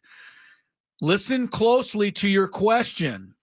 I don't think it's an easy one. And if you don't know the question and you tell me that, I have to move on. Right. You cannot, don't call in and go, what's the question? What's the question? Call in with your answer to this question. Name the only 2 NFL teams that have a football depicted on the logo of their helmet. What? There's 2 of them? There's only 2. There's only 2 NFL teams that have a football depicted on the logo of their helmet, and no throwback helmet logos included. So don't guess a throwback logo. I'm trying to think right now. I know you are. Nothing's coming to mind. It's a tough question. There are 2 NFL teams that have a football logo or depicted on the logo of their helmet. Call in with those 2 teams. First, to get it right at 833-288-0973, we'll win tickets to Green Day. In the meantime, we check traffic and then hear from Kirk Kenny. From the 97.3 The Fan Traffic Center, here's Vicki Pepper. This report brought to you by VA House Casino and Resort. 15 north at the 78, a wreck on the shoulder. 5 north at Tamarack, a collision on that shoulder. Holiday magic has arrived at the VA House outlets. Revel in the wonder of Southern California's largest outdoor ice skating rink. Save up to 70% by shopping at stores like Nike, Gap, Guess, Adidas, and more. Explore sales and skating at the best shopping in San Diego, the VA House outlets. I'm Vicki Pepper, in for Kelly Danick with Gwen and Chris, San Diego's #1 sports station, 97.3 The Fan. And indeed, it is time to talk a little Aztec football. Our guy, Kirk Kenny from the San Diego Union Tribune, joins us. And Kirk, this is the week of the year in which the LO residence is a house divided. That is, yes, I know, because I went to San Diego State. My wife went to Colorado State. So we have something at stake in this football game, but I would say the Aztecs themselves have a lot more at stake. They must win or their bowl hopes are over. How is Brady Hoke's team approaching this game? Well, I think they're taking it one game at a time, I'm told. You've heard that before. Yeah. Well, in fact, one coach made a good point the other day. He said you can't play 3 games in one day. That's right. So I thought that was a good point. Yeah, they need to win out, in fact, to be bowl eligible for the 14th straight season. So it's going to be some task, and it starts at Colorado State with the team that kind of is in the same boat as the Aztecs. They're also 3-6, 1-4 in conference, and have been up and down as well. Colorado State, I thought the time I saw them actually this year was against Colorado, and that turned into one of the better games of the year. I wasn't sure if it meant at the time that Colorado State was very good, or maybe Colorado wasn't as good as we thought they were, and it turned out that Colorado wasn't as good as we thought they were. But CSU has certainly looked like it's improved this year. I mean, because they were kind of an easy out the last couple of seasons. Right. They've really had their moments, and I watched that game as well, and it was very entertaining. I think they should have actually won. They probably could have won in regulation, but they made a couple late hits for personal fouls that added yardage on for Colorado to kind of pull that one out in overtime. Also for Colorado State, they had a really big win earlier this season against Boise State. They won 31-30, scored, I believe, 20 points in the last 4 minutes. So that was, really a win that you'd think you can hang your hat on and maybe make some more good things happen, but that hasn't been the case. Talking to Kirk Kenny, San Diego Union Tribune here on 97.3 The Fan. And last week, they played Utah State at home. They lost in overtime, but they scored some points. We were at Tony's Poway Hall of Fame induction, to Chris and I couldn't talk to Chris about it because he had it recorded on TV at home. So I'm sitting there, I'm like, man, I want to tell him that the Aztecs lost. Bottom line, did they finally find something last week? And is that something that you think they're going to carry forward? Even if they didn't win. They've been so up and down. And, for 3 quarters, I think they only had about 7 points. Yeah. So, they were still really struggling to make things happen. We'll see if there's some carryover from that overtime where they were hit and miss again. I mean, it's been very much an up and down season. And it's just very difficult to see what to expect. The offense has had its struggles. And so, the best game I think this season was against Hawaii. If they can start to find a spark like they did there, then they have a chance. Yeah, you go back to the end of that Utah State game, and Jalen Maiden has the tight end wide open there, basically to win the game in regulation, and overthrows him, and then you've got to kick the field goal to send it into overtime. You just wonder, does the team feel a little snake bit too? I mean, they are 3-6. You are what your record says, but if it wasn't for a fumble on the 1-inch line against Boise and that overthrown pass, they easily could be 5-4. It'd be a whole lot more of a rosy picture. Yeah, I think you could even get them to 6-3 with one more close loss. But I wrote something earlier this week where when they went 12-2, it seemed like every chance they got went their way. And then this is the kind of season where, those breaks aren't going their way, and that's why you're sitting at 3-6. Kirk, we were texting a little bit earlier, and you told me that if they lose this weekend, it will be the first losing season since 2009. But you also gave me a little interesting question to ask you. So do you think, because I haven't really heard about this in college, but do you think it's time for the Aztecs to start playing some of the younger players to see what they have, or are you going to go with the starters the rest of the year and try to finish out this season? I think if they lose this game and it prevents them from being bowl eligible, then that's probably the time in the last 2 games of the season to get more playing time for younger guys, so you can really know what you have and let them have some experience that they can carry into next year. You know, as long as they keep winning, they have a chance to get to 6 wins and get bowl eligible. And if that's still on the table, then I think you still keep playing your top guys. But once that's removed, I think you need to start looking at some other guys. Yeah, they got Colorado State this week. Then what's after that? San Jose State on the road? Correct. And then they would have is the oil can still up for grabs at the end of the season against Fresno State? That was a tradition that I know Brady Hoke really wanted to get cracking. I don't know that it's turned into quite the showdown game that he had hoped. Well, the trophy itself is very much celebrated by the team that wins. Yeah. You always have it's typical to see the players run over and grab it and put it over their heads. I don't know if they know exactly what it is. I mean, when's the last time somebody put any Pennzoil in their car? I don't know. Yeah. But, is there still oil go into these cars? Yes. My broken car that I used to have, I had to add oil to all the time. That you used to have. See, you don't have it anymore. Yeah. I mean, it's new, but I was adding oil like 2 months ago. Yeah. How is Jalen Maiden doing on a personal level? I mean, you talk about an up and down season. This kid has been through it. We've seen him be at his best, where he's running the football and when he's, hitting some of those passes. I especially like when he throws down the middle. Seems to have great accuracy on a lot of those slant patterns. And then we've seen times when he just can't get anything going for this offense. How has it affected him as a quarterback, Kirk? I think this season he's been a lot more even-keeled. Last year, I think, he was more new to being the starting quarterback, and he lived and died with, I think, every throw. I think he's come to realize more this year that, you can't be worrying about the play that just happened. You have to worry about the next play, kind of almost like a closer in baseball.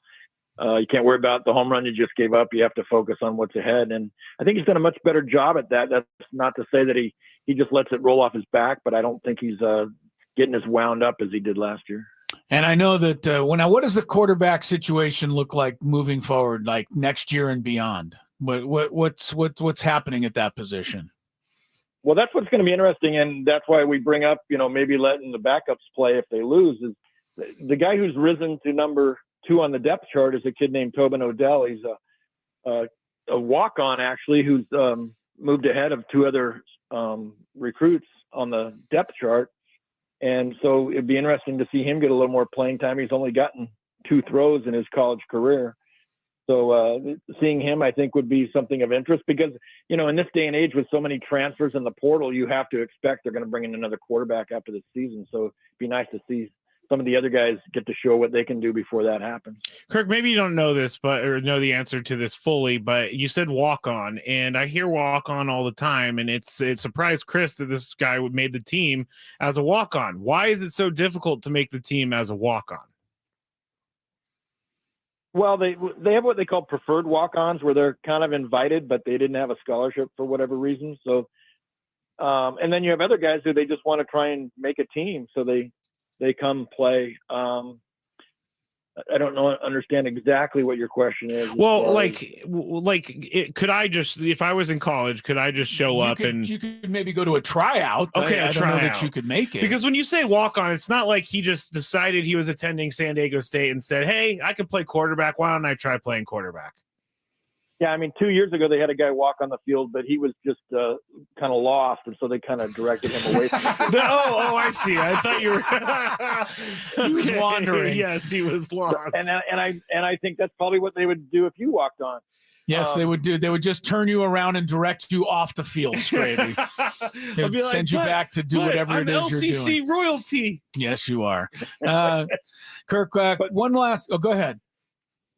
But I was going to say, but most guys are what they call preferred walk-ons, where they're guys that they didn't quite earn a scholarship, but they still wanted them there. And they've had, I wrote a story a few weeks ago, they've had several guys over the last probably half a dozen or more earned scholarships who were former walk-ons. Yeah. And bottom line, Kirk, I mean, if they don't win this weekend at Colorado State, or even if they lose one of their other last 2 games, obviously the pressure, the heat's going to turn up, Brady Hoke, etc.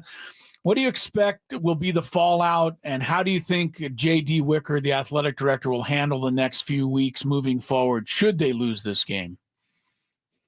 That's, I think, the $1 million question. And in fact, that's the $5 million question. Brady has a buyout that's close to $5 million. Wow. It's going to be JD's challenge to decide if he thinks the program's still headed in the right direction and if they can afford to make a change if in fact that's what he wants to do, or if he thinks, give him another year and see if he can keep this going and get it righted. What do you think the chances are, Kirk? 3 for 3, get into a bowl game. Honestly, like 0 to 10. Wow, not like putting you on the spot. No, not putting you on the spot. What do you think? I mean, I would say it's about a 3. I mean, I'm not being critical. I'm just based on what they've done so far. I would say it's definitely less than 50-50, given they haven't won 3 in a row this season. Less than 50-50. Almost all 3 teams will probably be favored over them. So yeah, it's a challenge. It's not going to be easy. All right, Kirk Kenny, we appreciate the time. As always, enjoy the game tomorrow night in Fort Collins, the Aztecs in Colorado State, and hopefully our red and black can come away with a win. We'll catch up to you down the road, Kirk. Thanks again. All right, thanks, guys. There he goes, Kirk Kenny. Aztecs, Rams tomorrow night. All right, everybody, you can stop dialing in. We did get a winner of the Green Day tickets, but you're going to have to hold on through the break for me to give you the answer to today's trivia question. So stick around for that. Also, we'll get into some Chris versus the fans, so you can redial at 833-288-0973 to play some trivia next. Start your football Sunday with action live from Frankfurt, Germany, when Jonathan Taylor and the Colts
straightening out my camera, Skrabe. Thank you, Chris. You're getting very good at the camera. Getting stuff. a little better on the camera. Yeah. We are on YouTube nowadays. If you'd like to watch the program on the stream, or just to enjoy listening right there on 97.3 The Fan, or, you can download the Odyssey app. You can listen on our webpage, 97.3 The Fan SD. All kinds of ways to partake in the program. Tony Gwynn Jr. is idle today. We march on without him. He will be back on Monday. I believe he's going to one of his daughter's soccer tournaments. I think so. Somewhere. He said he's a great dad. He is. He's a great dad. You should see sometimes he watches his kids' soccer games like in the break and stuff on his iPad because they have they have live video of it. Yeah, and he also is a great parent, soccer parent, and sits like up in the stands at Mount Carmel High School with his big hat. And underneath 4 blankets because he's freezing his off. That is true. Watching his daughter play soccer. That is true. Yeah. Tony will be back on Monday. All right. We did get a winner of the Green Day tickets, and I was a little hurt by it because it was the first caller. It really was. Yeah. I really thought that was going to be a difficult question. The very first guy who called in was Steven. And it turns out, because you asked him at my direction, how did you know this? And he said, because I'm kind of nerdy like Chris. I don't know that he used the football. word nerdy, yeah, but he said, but I'm using it. But he loves football and he notices stuff like that. He notices stuff like that, and he noticed the only 2 teams in the National Football League whose helmet logo contains a football. And the reason I thought this was going to be a difficult question is because it was posed to me. And I came up with the Jets right away. Me too. Because the Jets have a pretty prominent football underneath the word Jets on their helmet logo. But I could not, for the life of me, think of the second team. And I thought about it for a long while before I finally went to my collection of mini helmets and actually just looked. And I said, I couldn't think of who it was. And I finally had to just look at my mini helmets. Now, you were sorting through trying to figure out the answer yourself. I came to this team, but I dismissed them. No, I don't think they do have it. Yeah, it is. The other answer, the other team is the Tampa Bay Buccaneers. As soon as he said it, it made sense. And if you look at the Buccaneers logo, there's a flag there, and then there's 2 swords that cross. And right there where those 2 swords cross is a little tiny itty-bitty football. It is an itty-bitty football. It's not very big, but it is a football nonetheless. So the correct answer was Buccaneers and Jets.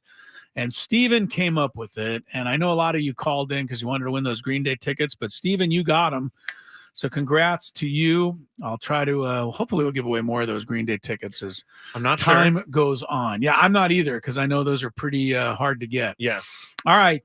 Chance now, though, to win some stuff. In fact, you can be qualified for a grand prize, which is a 2-night stay at Resorts World Las Vegas and 2 tickets to see Luke Bryan. He's pretty good. Country music superstar. He's announced the final shows of his record-breaking Las Vegas headlining engagement at Resorts World Theater. He's a 5-time Entertainer of the Year. He has fans on their feet. It's a high-energy electric performance that features only in Las Vegas production elements. Final show dates run December 29th through January 6th, or you can win them now by taking down Chris versus the Fans. Tickets are on sale now at rwlasvegas.com. Let's play. If you had one shot, one opportunity to take down the human almanac himself, howdy do. Now is your time. Listen to me, this guy is dangerous. Now is your opportunity to win a prize. Well, I hope you know Gen 4. Chris versus the Fans starts now on 97.3 The Fan. All right, this has been a tough week on my questions, but we have had some good contestants, and Chris, you've been good yourself. So we'll see what happens today on a Friday. You have to make it through 3 questions. Each question will get more difficult. If you get the question right, you move on. If you get it wrong and Chris gets it right, you're eliminated. But if Chris gets it wrong, then you move on to the next question or you win. And if you're a first-time player, let us know before the first question, and you will get that one for free today. It's our way of getting you to play the game. It's our way of saying thanks. We're Yes. just a friendly lot. Oh, we around here. sure are. Yes. Let's go to Eddie. Eddie, are you there? How we doing? Hey, Hi, Eddie. How you doing? Hi, Eddie. How are you? Good, good. I am a first-time player. First-time player. Let's go to Just number like 2. that, you're on to question 2, Eddie. Just like that. Here we go. All right. That was loud. Jeez. All right. Bartolo Colon hit a home run at Petco Park in 2016 when he was a member of what team? The New York Mets. The New York Mets is correct. I knew someone would remember that because it was. Yeah, I've seen that. I've seen that highlight all too many times. Who unfortunately gave up that home run? Ooh, Does that's a anybody good remember? question. I don't remember. That's a great question. Yeah. I'm gonna have to. That's question number 3. No, I'm just kidding. I'm just kidding. All right, Eddie. Here we go. Here All right, this is for question the Vegas trip right here. number 3. Eddie's right there on the doorstep. What city was Babe Ruth born in? I think I've asked every single Babe Ruth question, but I don't know. I didn't know this before I looked it up. So, what city was Babe Ruth born in? Is it famous? Good question. Is it a New famous? York seems too obvious. I'm gonna go Baltimore. Baltimore. Wow. He got it. Wow. Really? That's crazy. That is crazy. He was born in Baltimore. He was. Eddie, stay there. I got to get your information. Good job, Eddie. Wow. How about that? I don't think that's really all that well known. Yeah, I don't think Like so many either. people. But Either he guessed right or he just kind of pulled it out of the thin air. I don't believe he looked it up. No, I don't think so. It was too quick of an answer. Very quick. He would have had to almost been typing as you asked the question. Yeah, now I got to go find out. Now that we have some time to kill, I got to go find out who Bartolo Colon hit his home run off of, which I will be doing right now. All right, you can do that. Babe. The Babe is from Baltimore. I think I've heard that before, but Eddie was safe. I would not have got that correct anyway. Yeah, I wouldn't have picked like some like small town in Alabama or something. Well, that would have been tough. It's funny because I know that Stan Musial was born in Donora, Pennsylvania. Why do I know that? I have no idea. But I know that for some reason. Donora, Pennsylvania, which I don't even know what that is. That is hilarious. But I know it's the birthplace of Stan Musial. Oh, I just found out who gave up the home run. Who? James Shields. James Shields. Yeah, Good boy. top of the second. No wonder we traded him to the White Sox. What did it wasn't Bartolo Colon, his nickname was Big Sexy? I don't know. I don't know what his nickname was, but he was one of the worst hitters in baseball history. And he hit a home run off of James Shields. Yeah. Oh man. James Shields. Wow. He was born a day before me, May 24th, 1973. James Shields was? No, I'm sorry, Bartolo Colon. Bartolo Colon. You guys are similarly built. Oh, that is messed up. That is messed up. But his nickname was Big Sexy, so I'll take it. You can be the mini Big Sexy then. You can be the mini Big Sexy. I did something today at the grocery store, Chris, that I need to get off my conscience. Uh-oh. And I feel really bad about it. And so I was going to get lunch before the show, and you know the self checkouts, right? At the top they have the green light and you could see which ones are open. So I went and I got my stuff and I was going back towards the self-checkout and I saw a couple of them open. So I just picked the one that was closest to me and put my items down, scanned them. And then all of a sudden from behind me, I hear a woman go, "Excuse me, this is the line." And she uses her arm with like a... You honestly just walked past the entire line? Here's the thing. I would never, you know me. I am a rule follower. I will stand in line. I am not a cutter. You're a rule follower, except when it comes to Jim Harbaugh. He can break whatever rule he wants at Michigan, fine. apparently. You're right. You're not too worried about that. But she was very upset with me. And I said, "Oh, I'm so sorry. I didn't see," because you know how sometimes in grocery stores the self-checkout line goes up an aisle? Yeah. And they leave the walkway clear. I can see this happening, but I can also see the lady being pretty ticked off. I mean, I would be ticked off too. So this is what I'm doing. I'm getting it off of my chest. I'm making my amends right now. And I'm saying I'm sorry to that woman in the grocery store for cutting her in line. Okay. I said, I have no problem. I said, hold on. I will go get back in line. You come over here. And she's like, you're already there. So just do it. Oh, really? And I was like, okay, fine with That me. made you feel much better. I'll do it too. But I felt really bad. I did. I want to share something Lori did today. Oh, gosh. And I hope this sticks with people moving forward. Oh, gosh. I hope this sticks with people moving forward. It is our godson Connor's birthday coming up. Yes. Soon. Yes. And she went to Torrey Pines golf course today. Oh, okay. Lori, to buy him a Torrey Pines golf shirt. Oh, nice. He's a big golf fan, Yeah, and nice. he loves Torrey Pines. He's been out to the Farmers a few times. Doesn't live out here, but he likes Torrey Pines. So she got him a shirt, and she got him a hat. And she FaceTimed me and showed me the shirt and the hat, and I signed off on it. Anyway, she went to pay for the shirt and the hat, and evidently gave the credit card and got the, her items, went back to the car, looked, as she always does, at her receipt to make sure she wasn't overcharged. Oh, gosh. Turns out she was undercharged. They forgot to charge her for the shirt. What? They only charged her for the hat. What?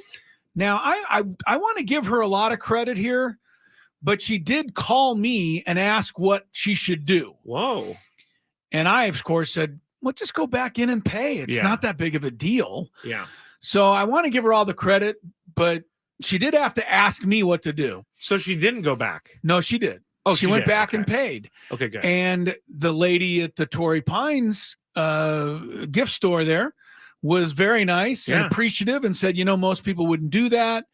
As a result, I'm going to give you 40% off on the shirt. And if you'd like to buy anything else, I'll give you 40% off that. See, that's why being a nice person is rewarding. Exactly why I told the story. The next time you're thinking, hey, should I just get away with this? No, don't get away with it. Go back and do the right thing. And you may be rewarded for it. Yeah. No, you never can tell. That's a great It's kind of like returning lesson. somebody's wallet that you found. You I don't have done this. expect to be paid. Yeah. You don't do it because you want to be paid, but sometimes people will take a $50 bill out and give it to you. That if you is don't true. steal the wallet. When I worked at Vaughn's right out of high school. I was a bagger. I was a cart guy. And this dude left his wallet in the cart, and I found it, and I looked inside of it because I was an 18-year-old delinquent, and there was like $400 in cash in that wallet. Oh, boy. And I did not take any of it. I went back inside. I handed it to my boss. We found a phone number. We called the guy. Guy came and found me. He offered me $50, like you said, because I found his wallet, and I didn't take anything. And I said, you know what, sir? No, I don't want your $50. This is out of the kindness of my heart. Your $50 is dirt to me. Yes, your $50 is dirt to me. Now drop it on the ground as you're walking away, and I'll find it I'd again. be happy to pick it up. So I did that. It's a good lesson to learn. Do the right thing. You might be rewarded for it. And even if you're not rewarded right then, you may get rewarded in a pay it forward situation down the line. Anthony on the stream says, well, if they're giving 40% off, he would have gotten a TV then. I don't think they're selling. I don't think they're selling TVs in the Torrey Pines golf store. Yeah, they didn't. Anthony, all right, I'll take that car. Do you like this? We have a slight self-checkout talk. Do you like the self-checkout? I feel like I like the self-checkout because I get to scan my stuff, and I think that's fun. I don't care if I scan the stuff. It's just a lot quicker. I don't have know to wait about for the that. lady back there behind the thing to fumble with my stuff. Okay, I don't think they're that bad. I don't think the people who are working the check stands are that bad. That's funny, though, that you cut in line of everybody today. I didn't mean Shame on to. you. I didn't mean to. Shame and the lady, on you. The lady had a little bit of attitude, but I let it go. And I just moved on, and I said, I'm sorry. So here's my amends. It's off of my conscience. All right, now. you're good. Lakers begin their play tonight in the NBA Cup in Phoenix.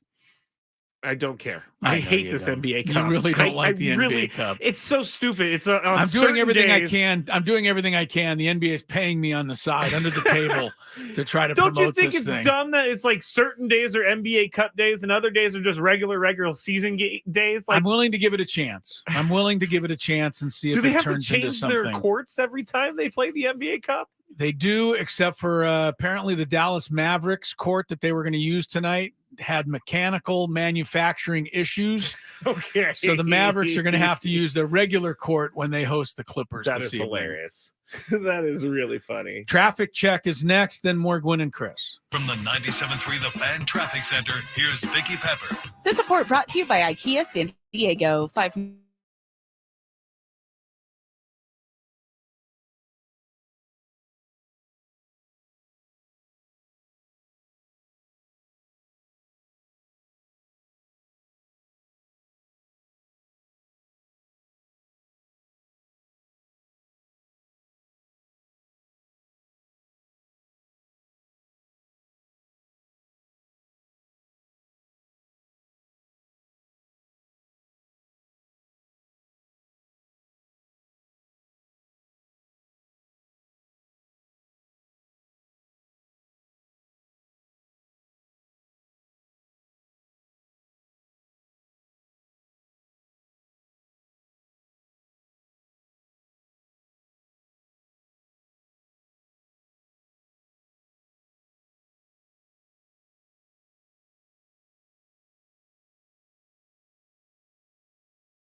more. Drink responsibly. E21.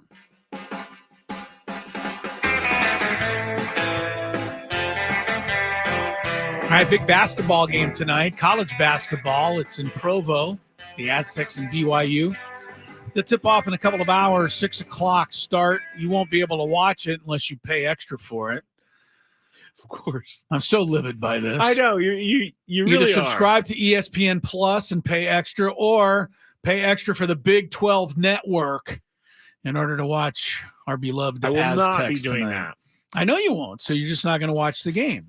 And that's, I took a stand against. We need you watching. You need to be there. I took a stand against CBS Sports Network last year because the network or the TV provider I was using had every single sports channel, but you had to pay extra for CBS Sports Network and MLB Network. And so it's like, you're like, I'm not doing it. I will never watch the ACC network or the SEC network. Can I trade, please?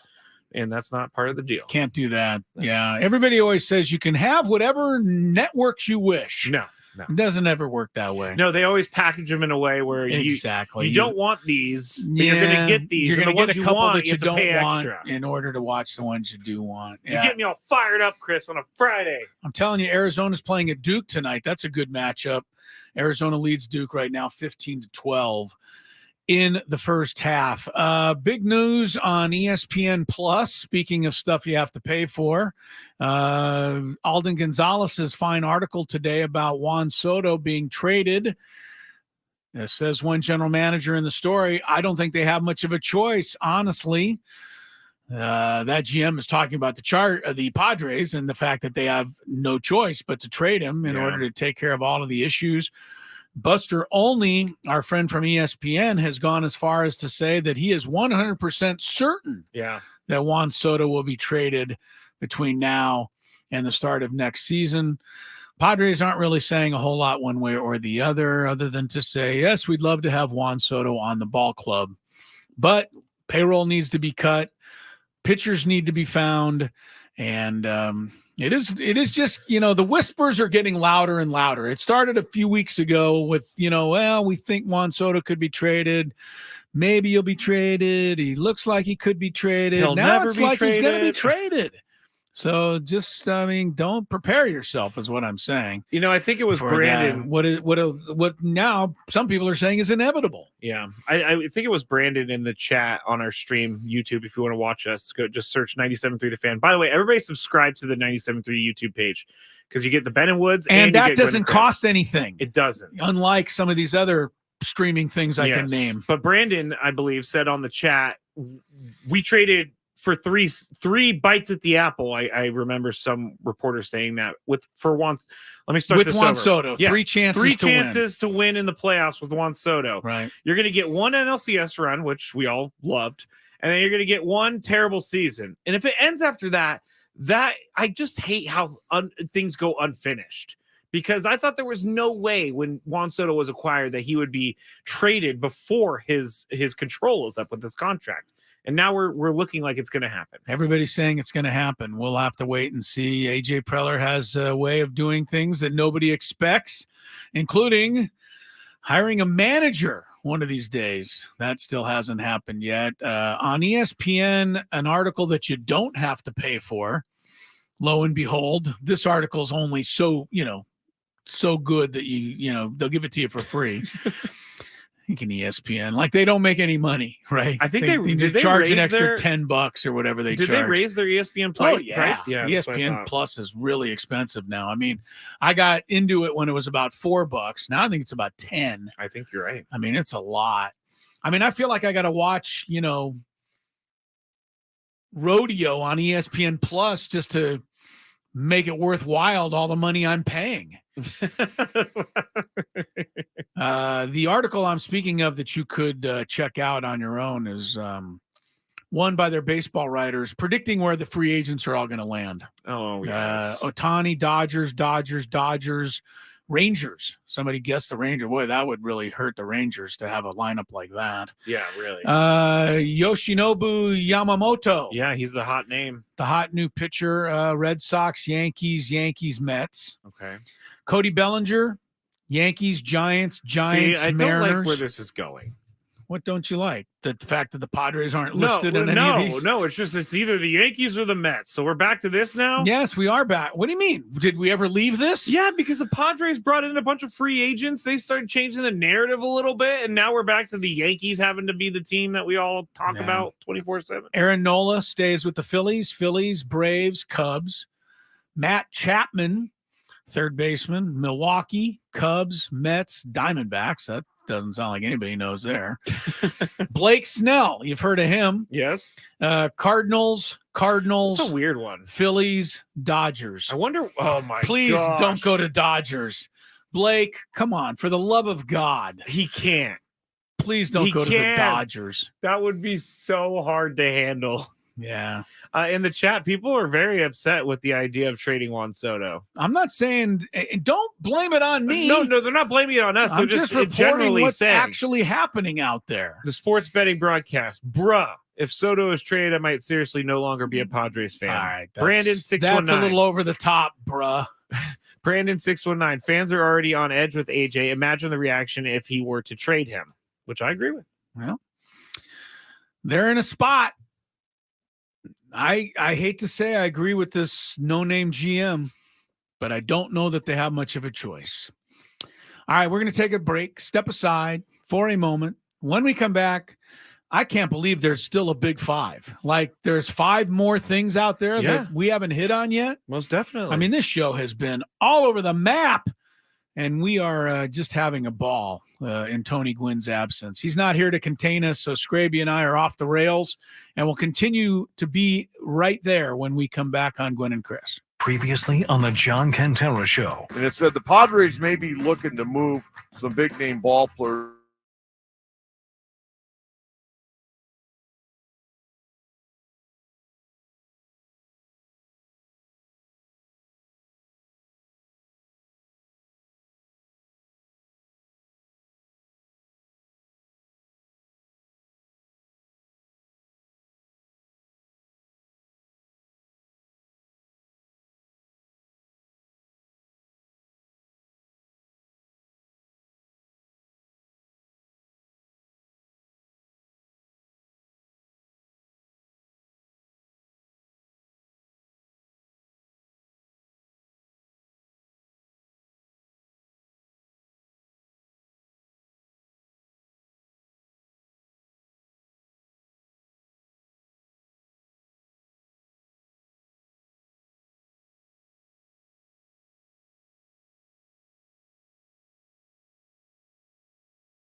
Gotcha. Okay, there we go. Now let's get started with our first topic today.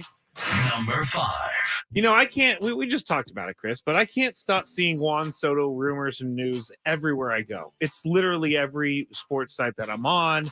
And it seems like a lot of the reporters think that he is going to be gone from the Padres, as we've talked about. But this morning I signed on to MLB.com, and the cover story title was, quote, "The world is his oyster. Now, where will he play in 24?" And it was The a world picture. is whose oyster? Juan Soto's oyster. Oh, seriously? All And right. so, end quote. But this got me thinking this morning. And I'll ask you first. What did it get Do you think the baseball media wants Juan Soto to be traded? Do I think you want them to be traded, like in general? Do you think? Why would do you anybody think they really would care think it's that better much? than baseball, or better for baseball, if he's traded? Because No. everywhere I go, it's Juan Why is Soto it will be necessar- traded. Well, why? Okay, but why are you connecting that and making it seem as if that would make baseball happy? Why would that make baseball happy? I guess. I mean, I don't because then really there's more understand. I superstardom don't get across the connection. league. The connection for me is that I feel like the media is pushing the narrative that Juan Soto is going to get traded. Buster only jumped on it saying 100%. I think in general everybody likes when people get traded. It's just Big kind of news. fun. It's it changes the scenery, it changes the narrative. So, all right, but it's neither here nor there. Really, Okay. we don't care. We don't care. About what everybody else thinks. I mean, this is our guy right now.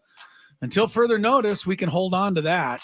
I have friends around the country who will text me and say, "Why is Juan Soto wasting away in San Diego?" And I tell them to be quiet because that's not true. But Wasting away. But that's kind of like the perception, I guess, around the country that Juan Soto's down here in San Diego and he's just to the East Coast, I can tell you that San Diego hardly exists.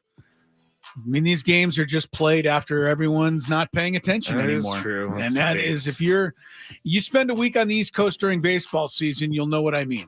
Oh, yeah. All of a sudden, the Padres just kind of go out of sight, out of mind. Yes, they do. Yes, they do. Highlights don't even get shown. No, you don't get anything. The late Sports Center is over before the Padre game starts.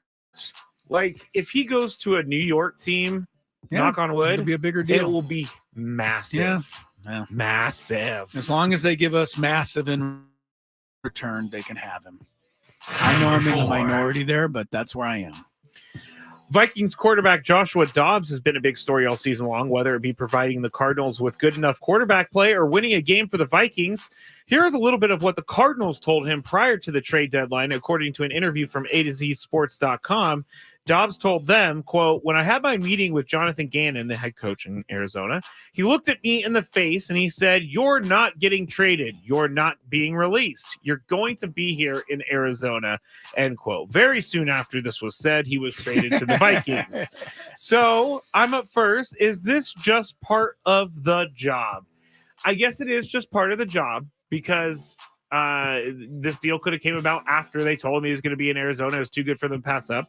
But I want some more. I want some more. I just want people to treat accountability. Me. Yeah, thank you. I want some accountability. If you sit in front of me and you tell me I will not be traded, I will be in Arizona, I'm waking up as an Arizona Cardinal tomorrow, then that should be good enough for me to go to bed knowing that I'm not going to get traded. Yeah. But it's not like that. And I don't know if Jonathan Gannon lied on purpose or, like I said, if it just came about after, but you should never talk in absolutes, especially when you're talking about a player's future. Yeah, Chris? It sounds like just a mistake of a rookie coach. I mean, he just shouldn't have said what he said because, first of all, the coach doesn't even have total control over that. There's general managers, there's ownership. Yeah. They got Kyler Murray coming back. He's got, going to be different money on the books. Guys get traded out of the coach's wishes all the time. So I'm pretty sure Joshua Dobbs was smart enough to realize the absolute wasn't exactly an absolute. But Jonathan Gannon, is that his name? Jonathan Gannon? I guess his agent, he's going to upset a lot of people if he keeps speaking in absolutes because he's not going to be able to control the narrative always. It's just hard to Rookie believe that coach, someone would rookie sit mistake right across from you, look Yeah. you in the eye, and say this. Rookie mistake. You know how they say that. It's a rookie mistake. Yeah. I'm getting a lot of support on baseball. Would be happy if Juan Soto was traded, especially a Yankee, someone said. All right. All right. Let's move on. Joshua Dobbs, though, has been a great story this year. He was well, it's overrating it. He was an okay story at the beginning. The Cardinals won one game with him as quarterback.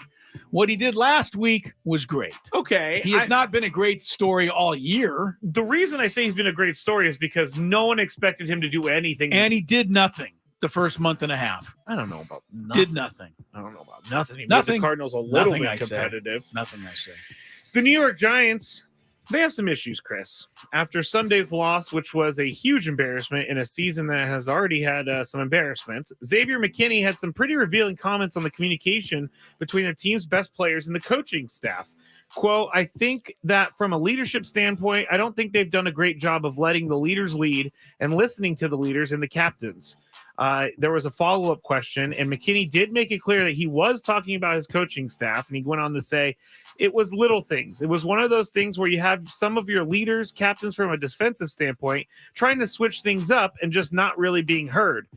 End quote. So, Chris, is this a disgruntled player, or should this be a wake-up call for the Giants? I think the player needs to keep his mouth Really? shut. I do. You know what? Whether you're upset with coaches or not, keep it in the building. Interesting. Yeah. I mean, go talk to somebody who cares. I just complaining to the media, and anytime anybody in any spot, whether you're a linebacker or a coach or a film guy or a owner that is blaming somebody else, I have an issue with it. And it sounds like this is McKinney. I mean, he's like, well, it's not us. It's not the players who stink. Our coaches aren't doing the necessary things to put us in the right position to succeed. That very well may be true. I just don't want to hear it. I don't. You guys lost 40-0 to the Cowboys. You guys got boat raced by the Niners, Seahawks, Raiders. It's been an ugly season for the Giants. The players have at least had something to do with it. Yes, they. So I don't want to obviously hear do. about the coaching and all the problems. It's probably, or it seems to me to be the same staff that was there last year when the Giants were pretty darn successful and having a great year and winning a playoff game. It is. You're right. So all of I a don't know if sudden Wink now Martindale what was they're there. doing what they're doing is stupid and doesn't make sense. Well, yeah, they're 2-7. I'm opposite from you on this one, just because I don't like it when the higher ups don't listen to the people that are actually doing the things that they're making decisions on. Okay. Like if this team is terrible and the defensive players want to try something new and Wink Martindale doesn't listen to them and just uses his big old ego to block the way, then I think that's wrong. But you're taking this the word of the player as if it's gospel. Wink Martindale's been coaching in this league successfully, I might add, a lot longer than whoever McKinney has been playing. McKinney. Get out of here, McKinney. Shut up and play football. I can't agree with you on that. All I right. think leadership. I'm going to go with Wink Martindale. Don Wink Martindale, for those keeping track. His name is not actually Wink. No, it's Don. But this guy's been a real successful coach. He coached the Ravens, for heaven's sakes. Go ahead. Whatever. You go ahead and agree with a linebacker who has no pedigree. I'll take a coach who's been really successful in this league. I just am telling all the business owners out there, if you want to know about your business, go and ask the people that are on the ground level. Go ask the people that are actually running your business. And I'm sure they'll you. tell you straight to your face what they think. I would. Sure you would. You know I would. No, you wouldn't. Yes, I would. No, you wouldn't. Number 2. In 2024, the Pro Volleyball Federation will hold its inaugural season featuring 7 franchises, and one of those is going to be here in San Diego. They're calling it, they unveiled it last night, the logo and the team name. They're calling this team the San Diego Mojo. Mojo. Thank you, Chris. What are they called? The Mojo. Mojo. What are you doing? I don't know. I just like the name. San Mojo. Diego? Mojo.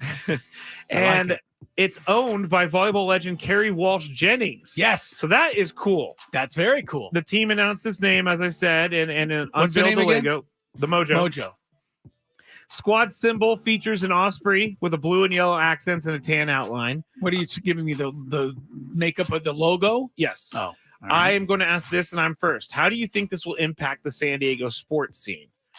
I think the fact that Olympian and volleyball legend Carrie Walsh-Jennings being involved in this is going to impact the San Diego sports scene. She's a high-profile person. I mean, Sure. People know her name. And to have an owner like that here in San Diego, I think that's a good thing. I think that people will pay attention to this Pro Volleyball Federation team. And I think this is a good thing for San Diego. I don't know how popular it's going to be, but there's a market for it, and I think this is a good thing just because it's owned by Carrie Walsh-Jennings. I know one thing. I really like volleyball in general. I really, when the Olympics come around, I watch it. Yeah, volleyball's fun. I've been to several San Diego State matches. I broadcast a lot of them. I really enjoy volleyball, men's and women's. So this is great. This is something I will enjoy. I think it'll make a nice, solid impact on our community, sports-wise. Not going to change the narrative necessarily of the sports world here in town, but yeah, good for them. I hope this thing all works out really, really well. I mean, some pro volleyball, it's high time. Yeah, it's high time. There's a lot of young ladies who play volleyball in college. Yes, Where do they go yes. after that? That's true. Some of them, I believe, go overseas to Europe and to play in those professional volleyball leagues. Good luck to Carrie Walsh-Jennings. Yeah. And the Mojo. I love their name. Okay. Did I mention that? Yes, you do. I don't really know. Is Mojo like a San Diego thing, or is it just? I don't know. It's a good name, but it says here the inaugural season starts February of 2024. Yeah, it's coming up right now. Like they better draft a team like tomorrow. I think they'll be okay. They don't have a long time to prepare. Have I ever told you in my brief play-by-play career that I've done? Yeah. I've done soccer, I've done baseball, I've done basketball, and I have done volleyball. You did. I gotta say. Yeah. Volleyball was the hardest one by far to call because it's so quick. It is. And like trying to get the names of the players in there and trying to figure out what point was scored. I got to say, I'd give it up to you volleyball play-by-play people out there. You were tongue-tied? That is hard. Right. That is very difficult. Okay. You've done volleyball, haven't you? Yeah. I find it to be fun. I did a match last Saturday, as a matter of fact, at San Diego State. I was filling in for somebody.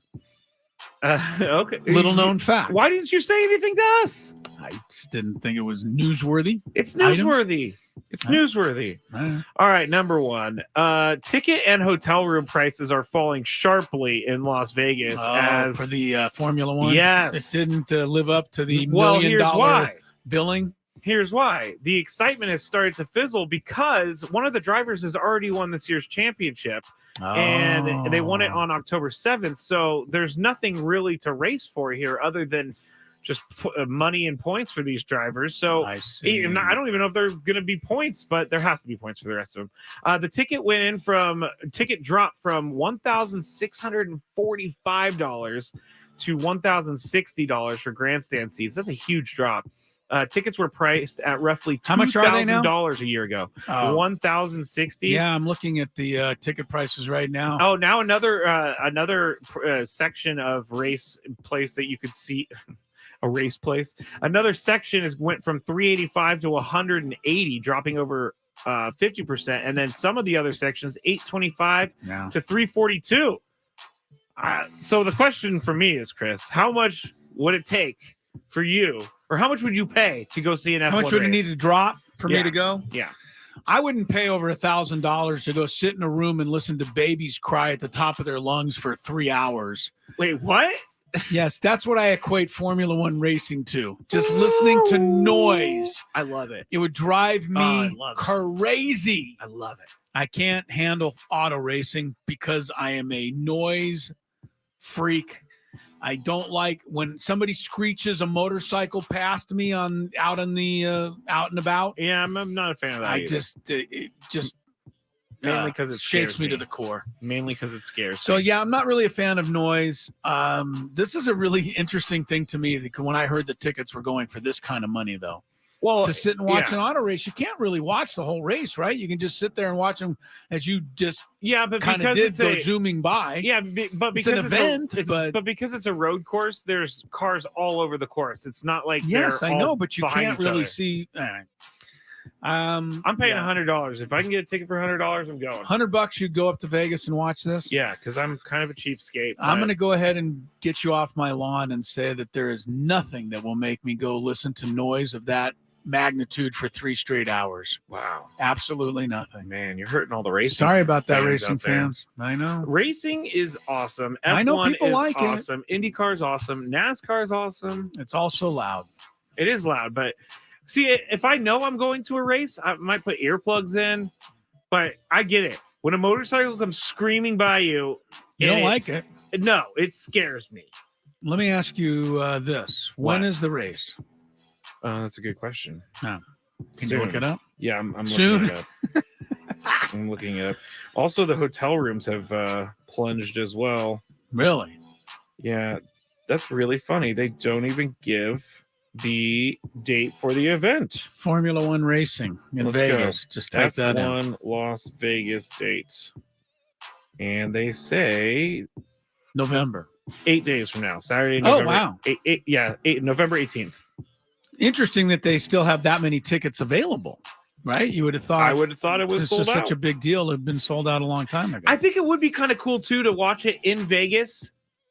And it's at night, so you're going to have all the Vegas lights. It's not any cooler because it's in Vegas. It's Yeah, it still just as loud. It's like the Monte Carlo race. That Just one's as cool, loud. but that one's during the day. This one's going to be like going around. You're going to see Circus Circus. I don't know if you're actually going to see Circus Circus. That's not a bad neutral. How annoying was that? Not very annoying. Pretty at all. annoying. Yes, it was. No, And that no. was only 1.5 seconds worth. Not very annoying at all. Sit there for 3 hours. Pay money to sit there for 3 hours. Sorry, auto racing fans. All right, Skraby takes the reins for the final hour of the program. You do not want to miss that. And then, but I'll be back for our countdown of the top 5 movie characters of all time. The final hour will be a good one. Mark Ziegler to preview tonight's Aztec BYU basketball game. So lots still to go on Gwynn and Chris.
Fan.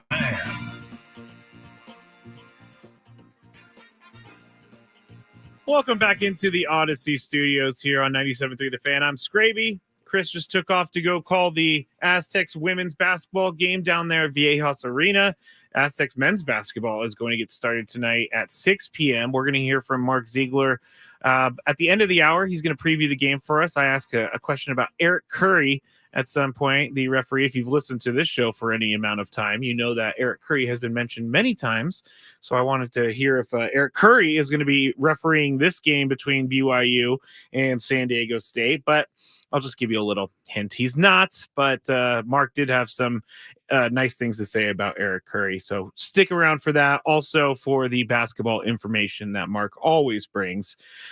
We are heading into the weekend, and we are heading into the weekend without a Padres manager. Now, did I think I was going to head into the weekend with a Padres manager? I was hoping, but I kind of felt like that was not going to happen. I kind of felt like they, if anything, we talked about it earlier in the week. The longer that they go, the more I kind of sort of panic. And now my panic is subsiding a little bit because I am seeing that they are interviewing different names out there. Like Phil Nevin was interviewed yesterday in person.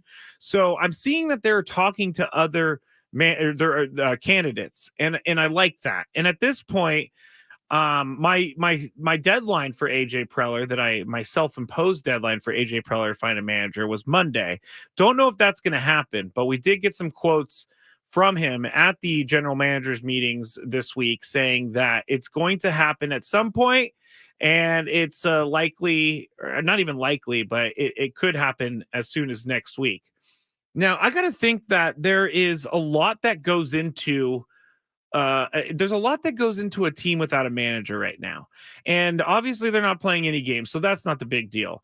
But if I'm a player on the Padres, I'm wondering what is going to happen with my team. Are they going to get a manager in there that likes me? Are they going to get a manager in there that's going to want to get rid of me? I mean, there are a lot of different options there's a lot of different things that happen to players when a new manager comes in.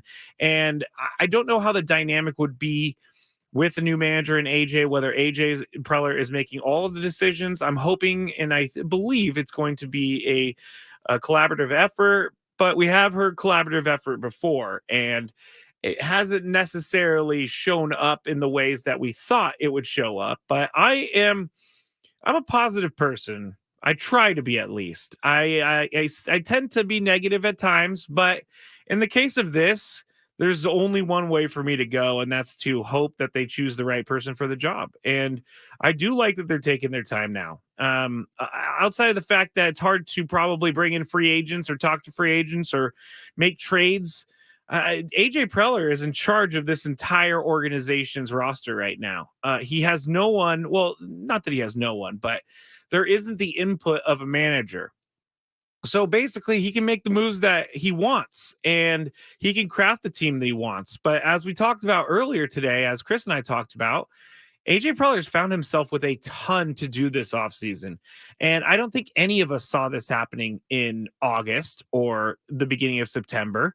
I didn't think we were going to have all the different spots in the roster, on the roster, that need to be filled. I mean, pitching right now, starting rotation right now. Again, Yu Darvish. Is Yu Darvish going to be the guy that we all want him to be when he signed that extension before last year? 2 years ago, he was that guy. Last year, he had trouble and he struggled at times. He was also, it came out that he was dealing with stuff in his elbow. And I believe I read today that he's not going to have surgery and he's going to be ready for the start of 2024 spring training.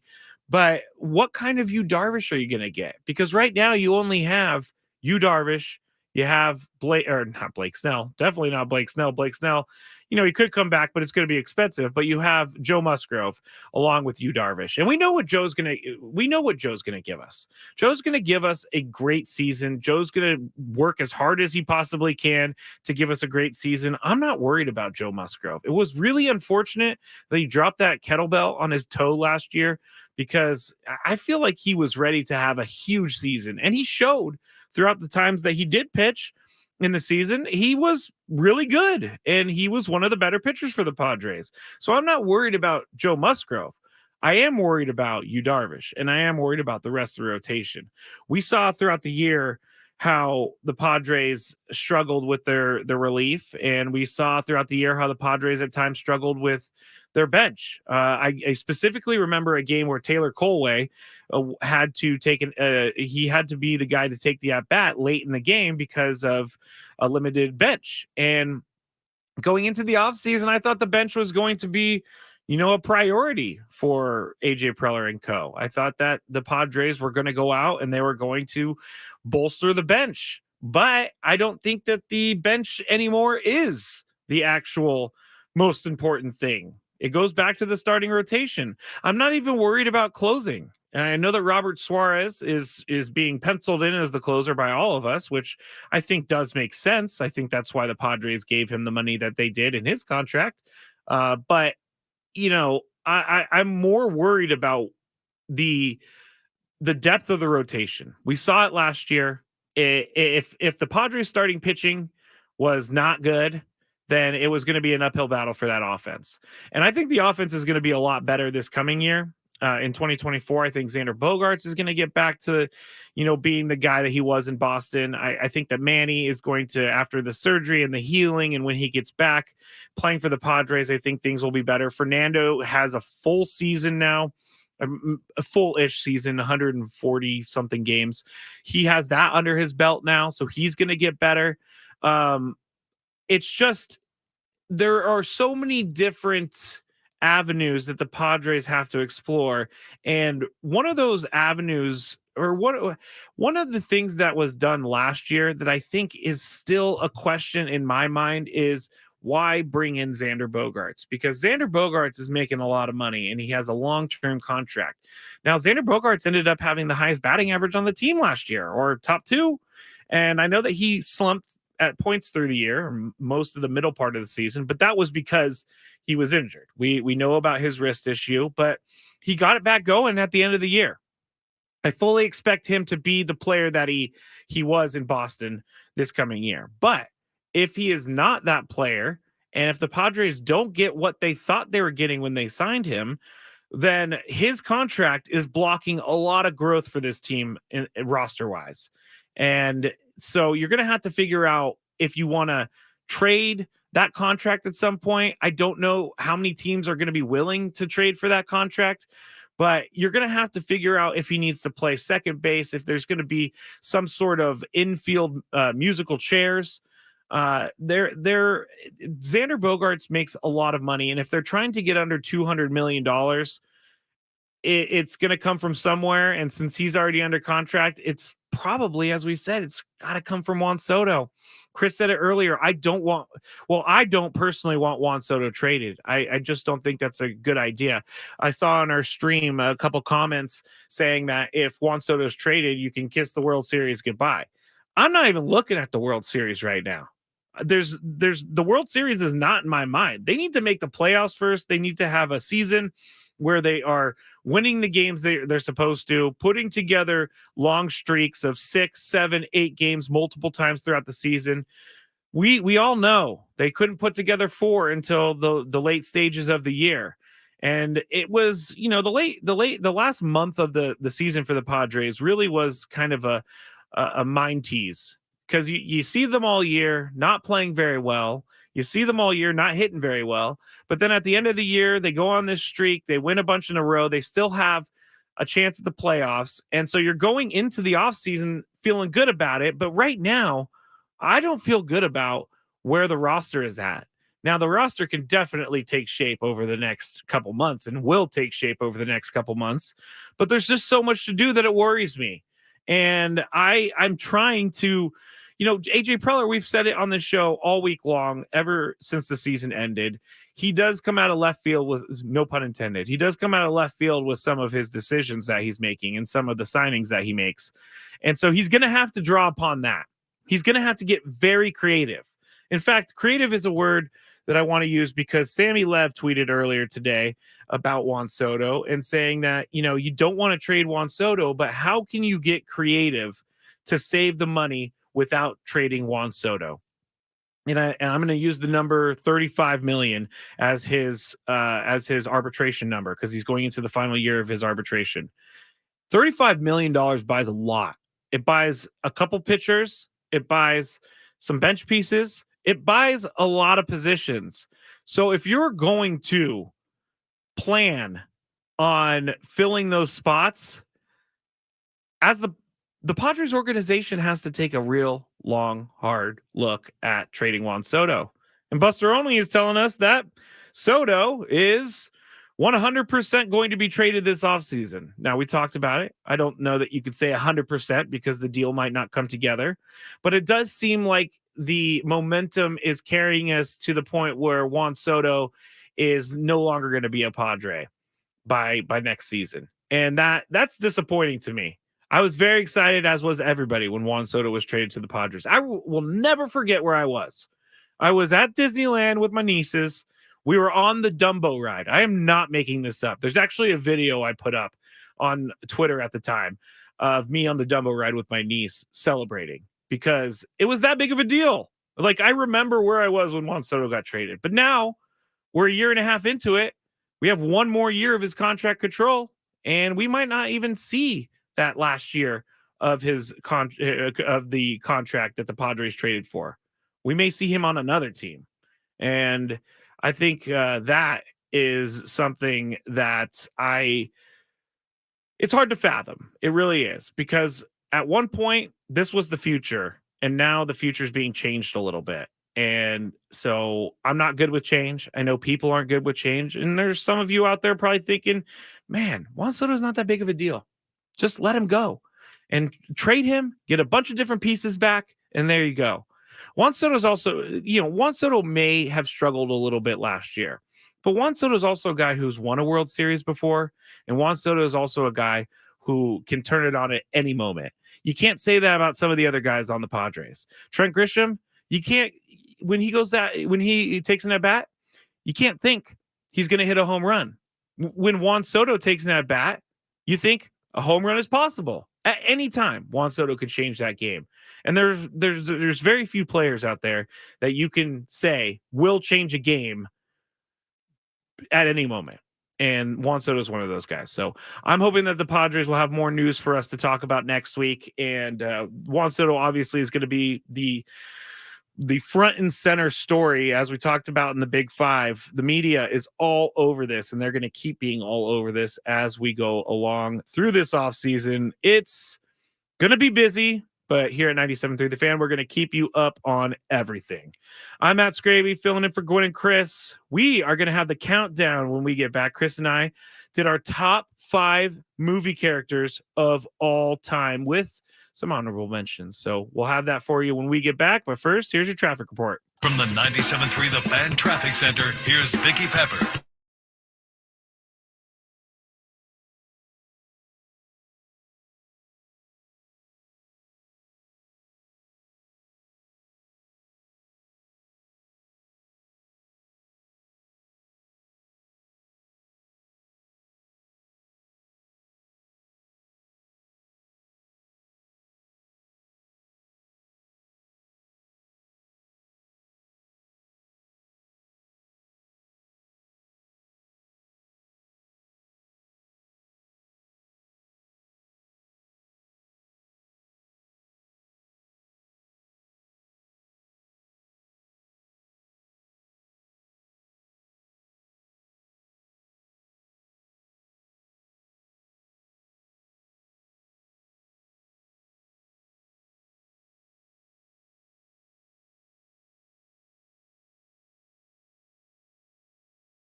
I love it. It sounds sadistic, but I love it. This is The Countdown, and it starts right now on 97.3 The Fan.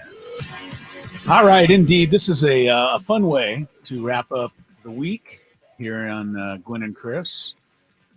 Time to pick a topic and count them down. We've been talking about it throughout the show. I think you'll enjoy it. It is the top 5 movie characters. Ooh. Now, a couple of weeks ago, Skraby and I did our top 5 television characters.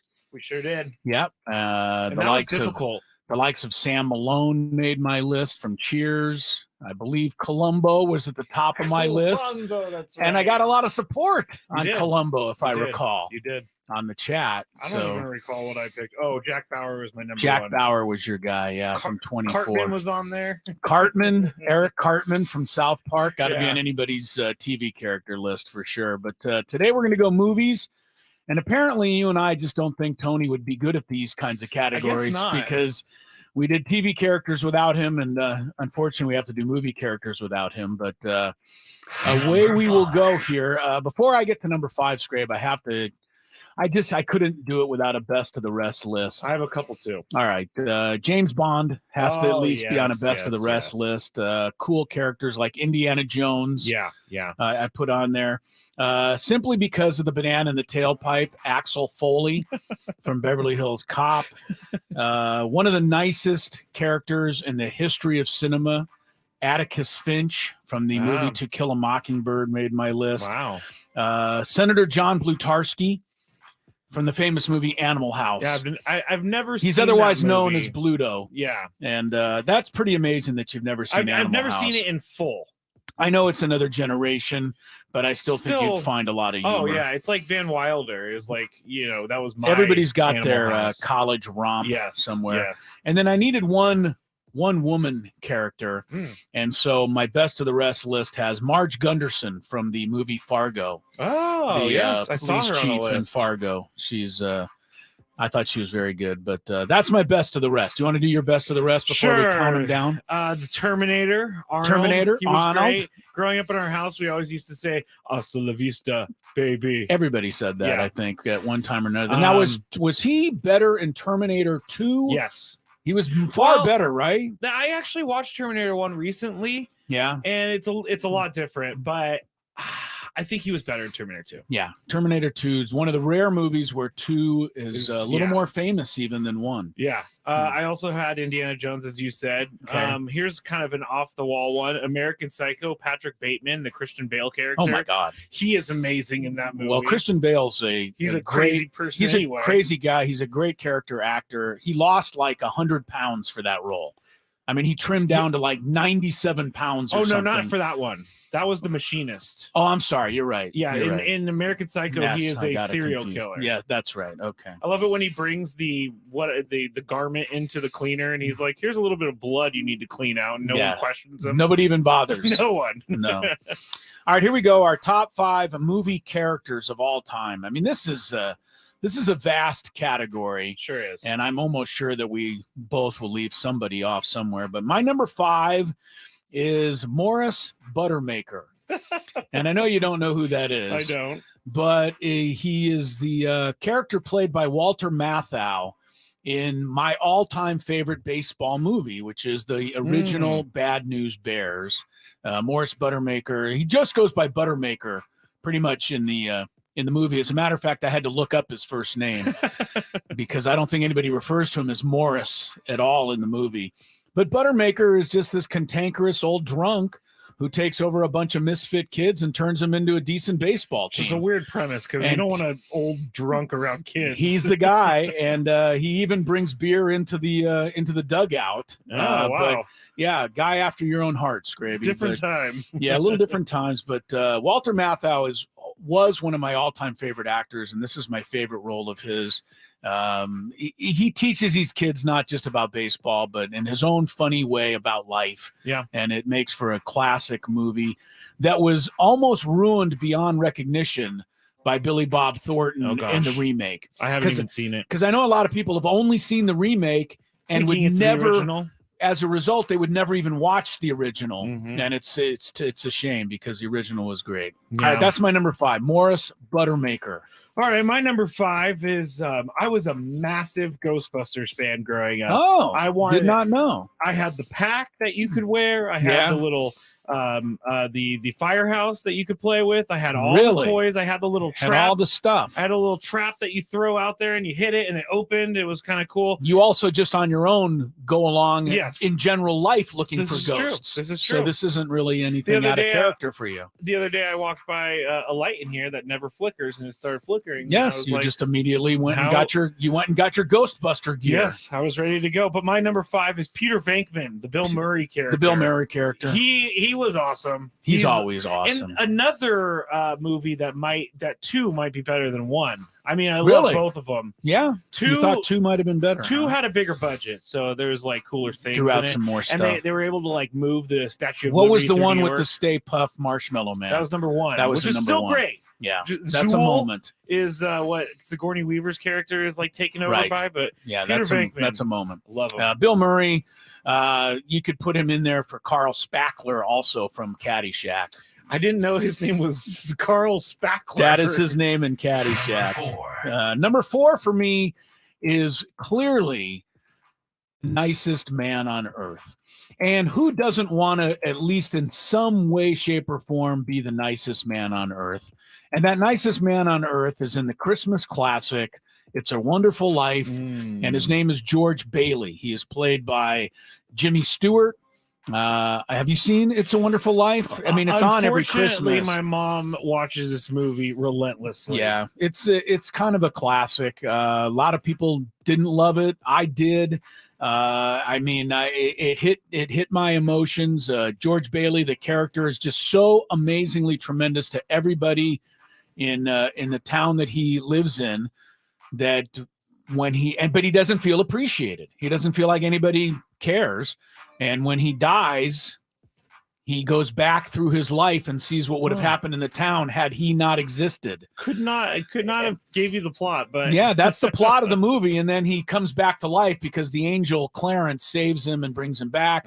And he lives in the town that he created. But he just has an impact on everybody. He's probably the nicest character on TV cinema history. George Bailey, number 4.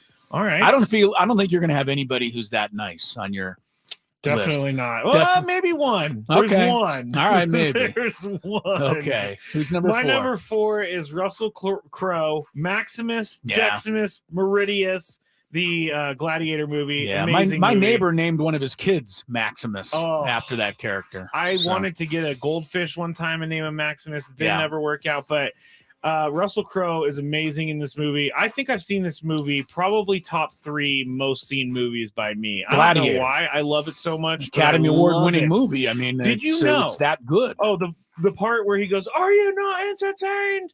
That's like my favorite part. But did you know that this movie was kind of a disaster to make? Like they were doing No. script changes during it. They started the movie, I believe, without having like a concrete ending to the movie. Yeah. So it all came together and became one of the greatest movies. And It is a classic. Yeah, There's no question about it. Oh, I always Maximus. compared Gladiator to Braveheart. And Mel Gibson was the original guy. he was the original choice But for Gladiator. He said he was too old for it, so he turned it down. So he turned it down. Well, that would have made like 2 similar movies. Because It would Mel have. Gibson was kind of Different eras, heroic but in a same. different era, Yeah. but in Braveheart. That would have been so weird to have Mel Gibson be Maximus. There's so many movies that you can do that with, where It's true. somebody turned down the role and somebody ended up with it and made it their own. All right. Number 3 for me is Randall P. McMurphy. And again, you don't know who that is off the top of your head, but it is from an Academy Award-winning film as well. The character was played by one of the great actors of our time, Jack Nicholson. And the movie is One Flew Over the Cuckoo's I knew that. Nest. Okay, I did know that. Yeah, One Flew Over the Cuckoo's Nest. Randall P. McMurphy.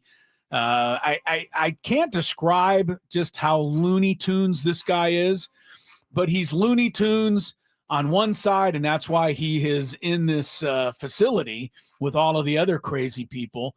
But he's smarter than everybody else on the other side. And his byplay with Nurse Ratched, who's one of the great evil characters in movie history, But Jack Nicholson, and he also makes you laugh, makes you cry in the film when he gets all the guys out on the basketball court and he's playing hoops with the chief, and the chief puts one in the basket, and he runs down the floor. What a ball club! Jack Nicholson's one of the greatest actors ever. He had to be on the list with Randall McMurphy. I saw that movie in high school. I still remember it. Yeah. Nurse Ratched, actually, Netflix had a show spinoff about her alone. It's called Ratched. Oh, yeah. She was cruel. It was like an origin story for her. Cruel. Oh, indeed. I didn't go yet. But my number three for you. The rest of mine, except for number one. Number one's a nice guy, but the next two are not. This is going to be Hannibal Lecter. Hannibal Lecter. Anthony Hopkins is amazing. It's a classic character. There's absolutely no question about it. Fava beans. Yes, I mean everybody can recite the nice Chianti. Yeah, yeah. But now, how do you feel like attached to this character? It's almost similar to Randall P. McMurphy in that he's crazy. He's a criminal, which is the difference between he and Randall McMurphy. But he's crazy, but he's also smarter than everybody, at least when it comes to getting in the mind of somebody who's a serial killer. You're right. I don't know. You don't know why, but you find an I feel affinity like, to him. Yeah, because he's not like an overly evil guy, it seems. I mean, he is an evil guy, but he's not like overtly evil. Right. You don't see him right off the bat and get scared of him. No, and you're like, oh, that's just Anthony Hopkins. And then he's wearing someone's face later in the movie. He does a phenomenal job. Honorable mention, since you had one woman on your list or a couple women on your list, I wanted to mention what's her name? Gosh, Jodie Foster for Clarice Starling. Yeah, she was really does good. a great job. That's really good. Another Academy Award winning movie. So we've touched on 2 or 3 of those. Hello, Clarice. Yes, thank you. Number 2. Getting the chills. All right, number 2 for me is in a movie that should have won the Academy Award. It did not. It was nominated. It got beat out by Forrest Gump, which in its own right is an okay movie, but this movie has stood the test of time and I think is clearly defined by most people as a far superior movie to Forrest Gump. The character is Andy Dufresne, and the movie is The Shawshank Redemption. Andy Dufresne is brilliant, played by Tim Robbins, and of course, you just have no idea for the first hour and a half of the movie that he's a genius. Yeah. He's just simply it seems like he's just a wronged man. You're not sure whether he didn't do the crime, but you don't know for sure. But he's in jail and he has a great relationship with Morgan Freeman, who plays Red. But then all of a sudden the movie just changes course when they threw the rocks through that picture of Rita Hayworth. And all of a sudden we realize that Andy Dufresne has escaped and had been plotting it the entire time. I just love the twist on that movie. Yeah, that is a great twist. I need to watch that movie again. It's been a while since I've seen it. Pretty classic. Andy Dufresne is my number 2. I always like... Is that Tim Robbins? Tim Robbins, yes. I always like incredibly smart characters. Oh, and he's a genius. I want to honorable mention, because I just thought about this, and I should. Go ahead. Because you said Forrest Gump, but I want to honorable mention Tom Hanks's character in Saving Private Ryan. Yeah. The guy who leads everybody. I don't know that character's name off the top of my head. I don't know either, but I'm going to Google it real quick because that's a very, very good movie. I'm not a big war movie guy, but Saving Private Ryan is one of those that I've always liked. And I'll tell you one thing: the opening scene where they storm the beach at Normandy. I'll tell you one thing: they caught it almost exactly as it must have been that day. I mean, Steven Spielberg, maybe his finest moment directing, and he's had a lot of them. John Miller was his character's name. Captain Miller. That's a great I like how at the call. end he's just shooting at the tank and he doesn't care anymore. Yeah, well, that's what war would do to you. Yeah. All right, my number 2, real number 2 is going to be someone who's new. I struggled with this because I wanted to put Joaquin Phoenix's Joker on the list, but I'm not going to because that was a little bit too real to me, and Joaquin Phoenix scary, man. Convinced me that he is the Joker. I know. But Heath Ledger's Joker... Heath Ledger's was an Academy Award-winning performance. He's more of like an actor in that, but then adding in the lore behind it where he ended up dying because he was taking different medications to get into the character, and he was so depressed, and just everything that happened after. It was a tragedy in the end. I remember seeing that movie, Heath Ledger, I think it's The Dark Knight, but The Dark Knight on the day it came out, and it was just incredible. Yeah, Heath Ledger's performance is one of the greatest of all time. No question. Number 1. All right, number 1 for me was also an Academy Award nominated performance. He did not win, but in its own right, it's pretty amazing because if you can think back yourself, how many actors that are in slapstick, crazy comedies ever get nominated for Best Actor? It hardly ever happens. Yeah. Well, Dudley Moore did. And Dudley Moore got nominated in 1980 as the character Arthur Bach. Oh, I've seen that. Yeah. From the movie Arthur. And I've told you to watch it before. I have. It's my all-time favorite comedy. It's one I would go. It's the movie I watched on the night before I got married. Wow. Just as a way of getting kind of one last good laugh in. Okay. Arthur to me is the all-time classic comedy. It's got poignant moments. It's got laugh out loud moments, and Arthur Bach, who's just, I mean, he's pretty much what we would.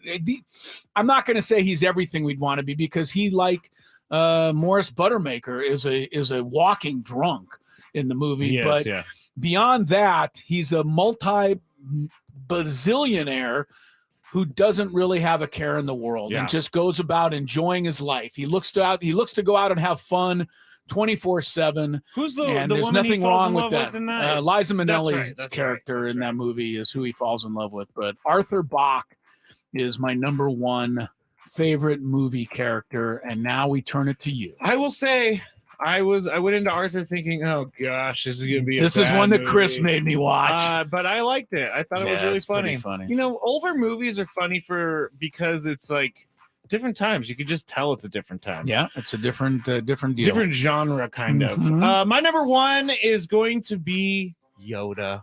I love Yoda. Yoda? I went through a bunch now, does of that lists. mean you're a Mandalorian person too? No, that's not a connection. No, I'm not a Star Wars person. I don't know Star Wars that well, believe it or not. But I like Yoda's messages. Yes. I think his messages are very, very important for everyone. He's not just a talking Yoda. He is actually delivering some very important life messages. I see. Okay. And Yoda, when I was little and I saw Yoda, I was like fascinated by this little dude because everybody like thought he was the greatest, but he was. When did he make his guy. debut? In Star Wars 3, maybe? Or not 3? I guess they start because Star Wars actually started with the 4th chapter. It did. And then the 5th chapter. I'm thinking Yoda came in about chapter 6.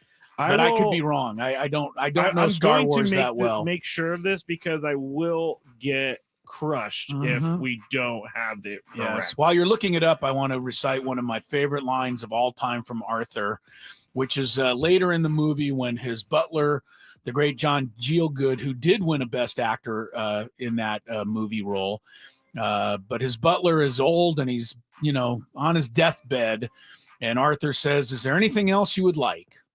And John Gielgud says, "I would like to be younger." And Arthur Bach says, "Sorry, your job to be older." Yes. I always felt that was a poignant moment that said a lot. Just accept what you are is the message there. It looks like he made his debut in The Empire Strikes Back, which was episode 5. So number the middle 2, one. the second one that ever came out, but episode 5. Yeah, Yoda. 1980 was when that came Yoda. out. All right. Interesting group of characters there. Oh, you can tell where I grew up with. Yes, and I'm sure the chat room will be exploding with other possibilities. But there you have our countdown for this. Finally, a Friday, our top 5 favorite movie characters. I think we both did a pretty good job. I think so. We covered many different places. We covered a vast realm of possibilities. You know that Wesley Snipes' character from Major League has to be on Tony's list. Willie Mays Hayes? Willie Mays Hayes. That's Willie. I think Axel Foley would be on Tony's list too, or at least he would think about that. All right. We'll, when Tony gets back next week, put a mark on this and see if we can get him to donate his countdown at some point. I think he's going to have completely different lists than we did. Totally different. And that's what makes the movies so fun. Gwynn and Chris comes back. Much, much more still ahead. Actually, when we recorded that earlier, I played the out music. So we're actually going to go to break, but it's good that I am on here to tell you that there is breaking news on the other side about some coaching changes in baseball. It's actually not great news for Padres fans, but I'll tell you when we get back on 97.3 The Fan. This is Zach Gelb with an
25, a crash blocking the two right lanes, and looks like the parties involved are not happy with each other. I'm Vicki Pepper, in for Kelly Danick with Gwen and Chris, San Diego's #1 sports station, 97.3 The Fan. Mark Ziegler's with us. The Aztecs are in Provo, getting set to take on BYU tonight. You wrote today, Mark, that we may have to, part with this series after this season. This is the 6th year in a row they've played, but the BYU joining the Big 12, and it looking more and more likely like the Mountain West is going to make the Aztecs play a 20-game conference schedule here in the coming years. Just not going to be room for this game any longer. And, BYU's schedule, let's be honest, they're going to be starting to play Kansas, Kansas State, Baylor, Iowa State. They got a murderer's row, so they're probably not going to want to play the Aztecs anymore. Yeah, I think both teams really want to play, but I just think the circumstances are such that, particularly on the BYU end, it's going to be really, really hard. If you're looking at and I think a lot will depend on how they do in the Big 12 this season, maybe what happens tonight too. If they go through the Big 12 and it's brutal and they go 4-14, they're going to say we're not playing anybody next year in the preseason. If they go through that thing and they're 11-7, they'd be like, yeah, we'll bring in some more powerful quality games. So I think that will have a lot to do with it. But if you're going into the Big 12 and they're going to play a 20-game conference schedule next year too, you're just trying to survive it and go 10-10. Well, then you got to find 10 more wins to get to 20 games, and that will catch the eye of the selection committee. Well, if you only have 11 non-conference games, you got to win 10 of them. You're not going to go be playing San Diego State in Viejas Arena too often. That's not a good recipe for that. Well, tell Dutcher that there's if you see him, tell him that I say there's a little extra at stake tonight then, because if this is the end of the series for a while, I want to leave with an emphatic victory over BYU. Talking to Mark Ziegler. So we talked to Coach Velasquez last week, and he said that he was in his 22nd season with the Aztecs as an assistant coach. I got to ask you, how do Steve Fisher and Brian Dutcher keep the assistants around for so long, knowing that these guys could probably accept a head coaching job somewhere? Yeah, you notice something that a lot of people take for granted because, you look at San Diego State, you're just used to seeing the same assistants on the bench every single year. And that's not that way around the country. It's a really nomadic existence. You look at guys' resumes, and they've been, in 10 years, they've been in 6 different schools or 8 different schools, and they move around quite a bit. You look at Tim Shelton, who played at San Diego State and then worked his way up and was on staff. He left and went to Fresno State, and then he went to Oregon State, and now he's at Colorado State. And so the guys at San Diego State like to stay.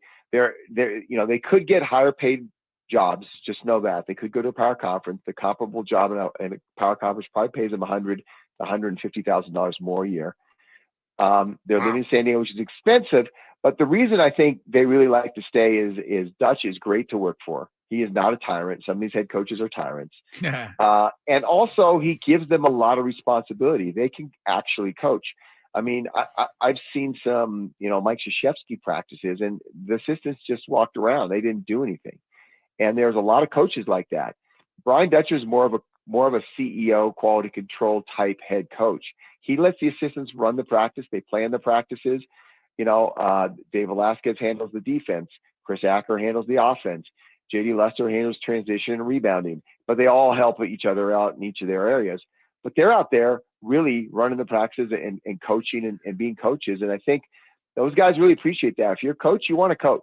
You just don't want to have to put a suit on, sit in the end of the bench, the clipboard, and that's the extent of your job. But you really want to be out there. And so I think that has a lot to do with them staying, because they feel like they're really contributing to something.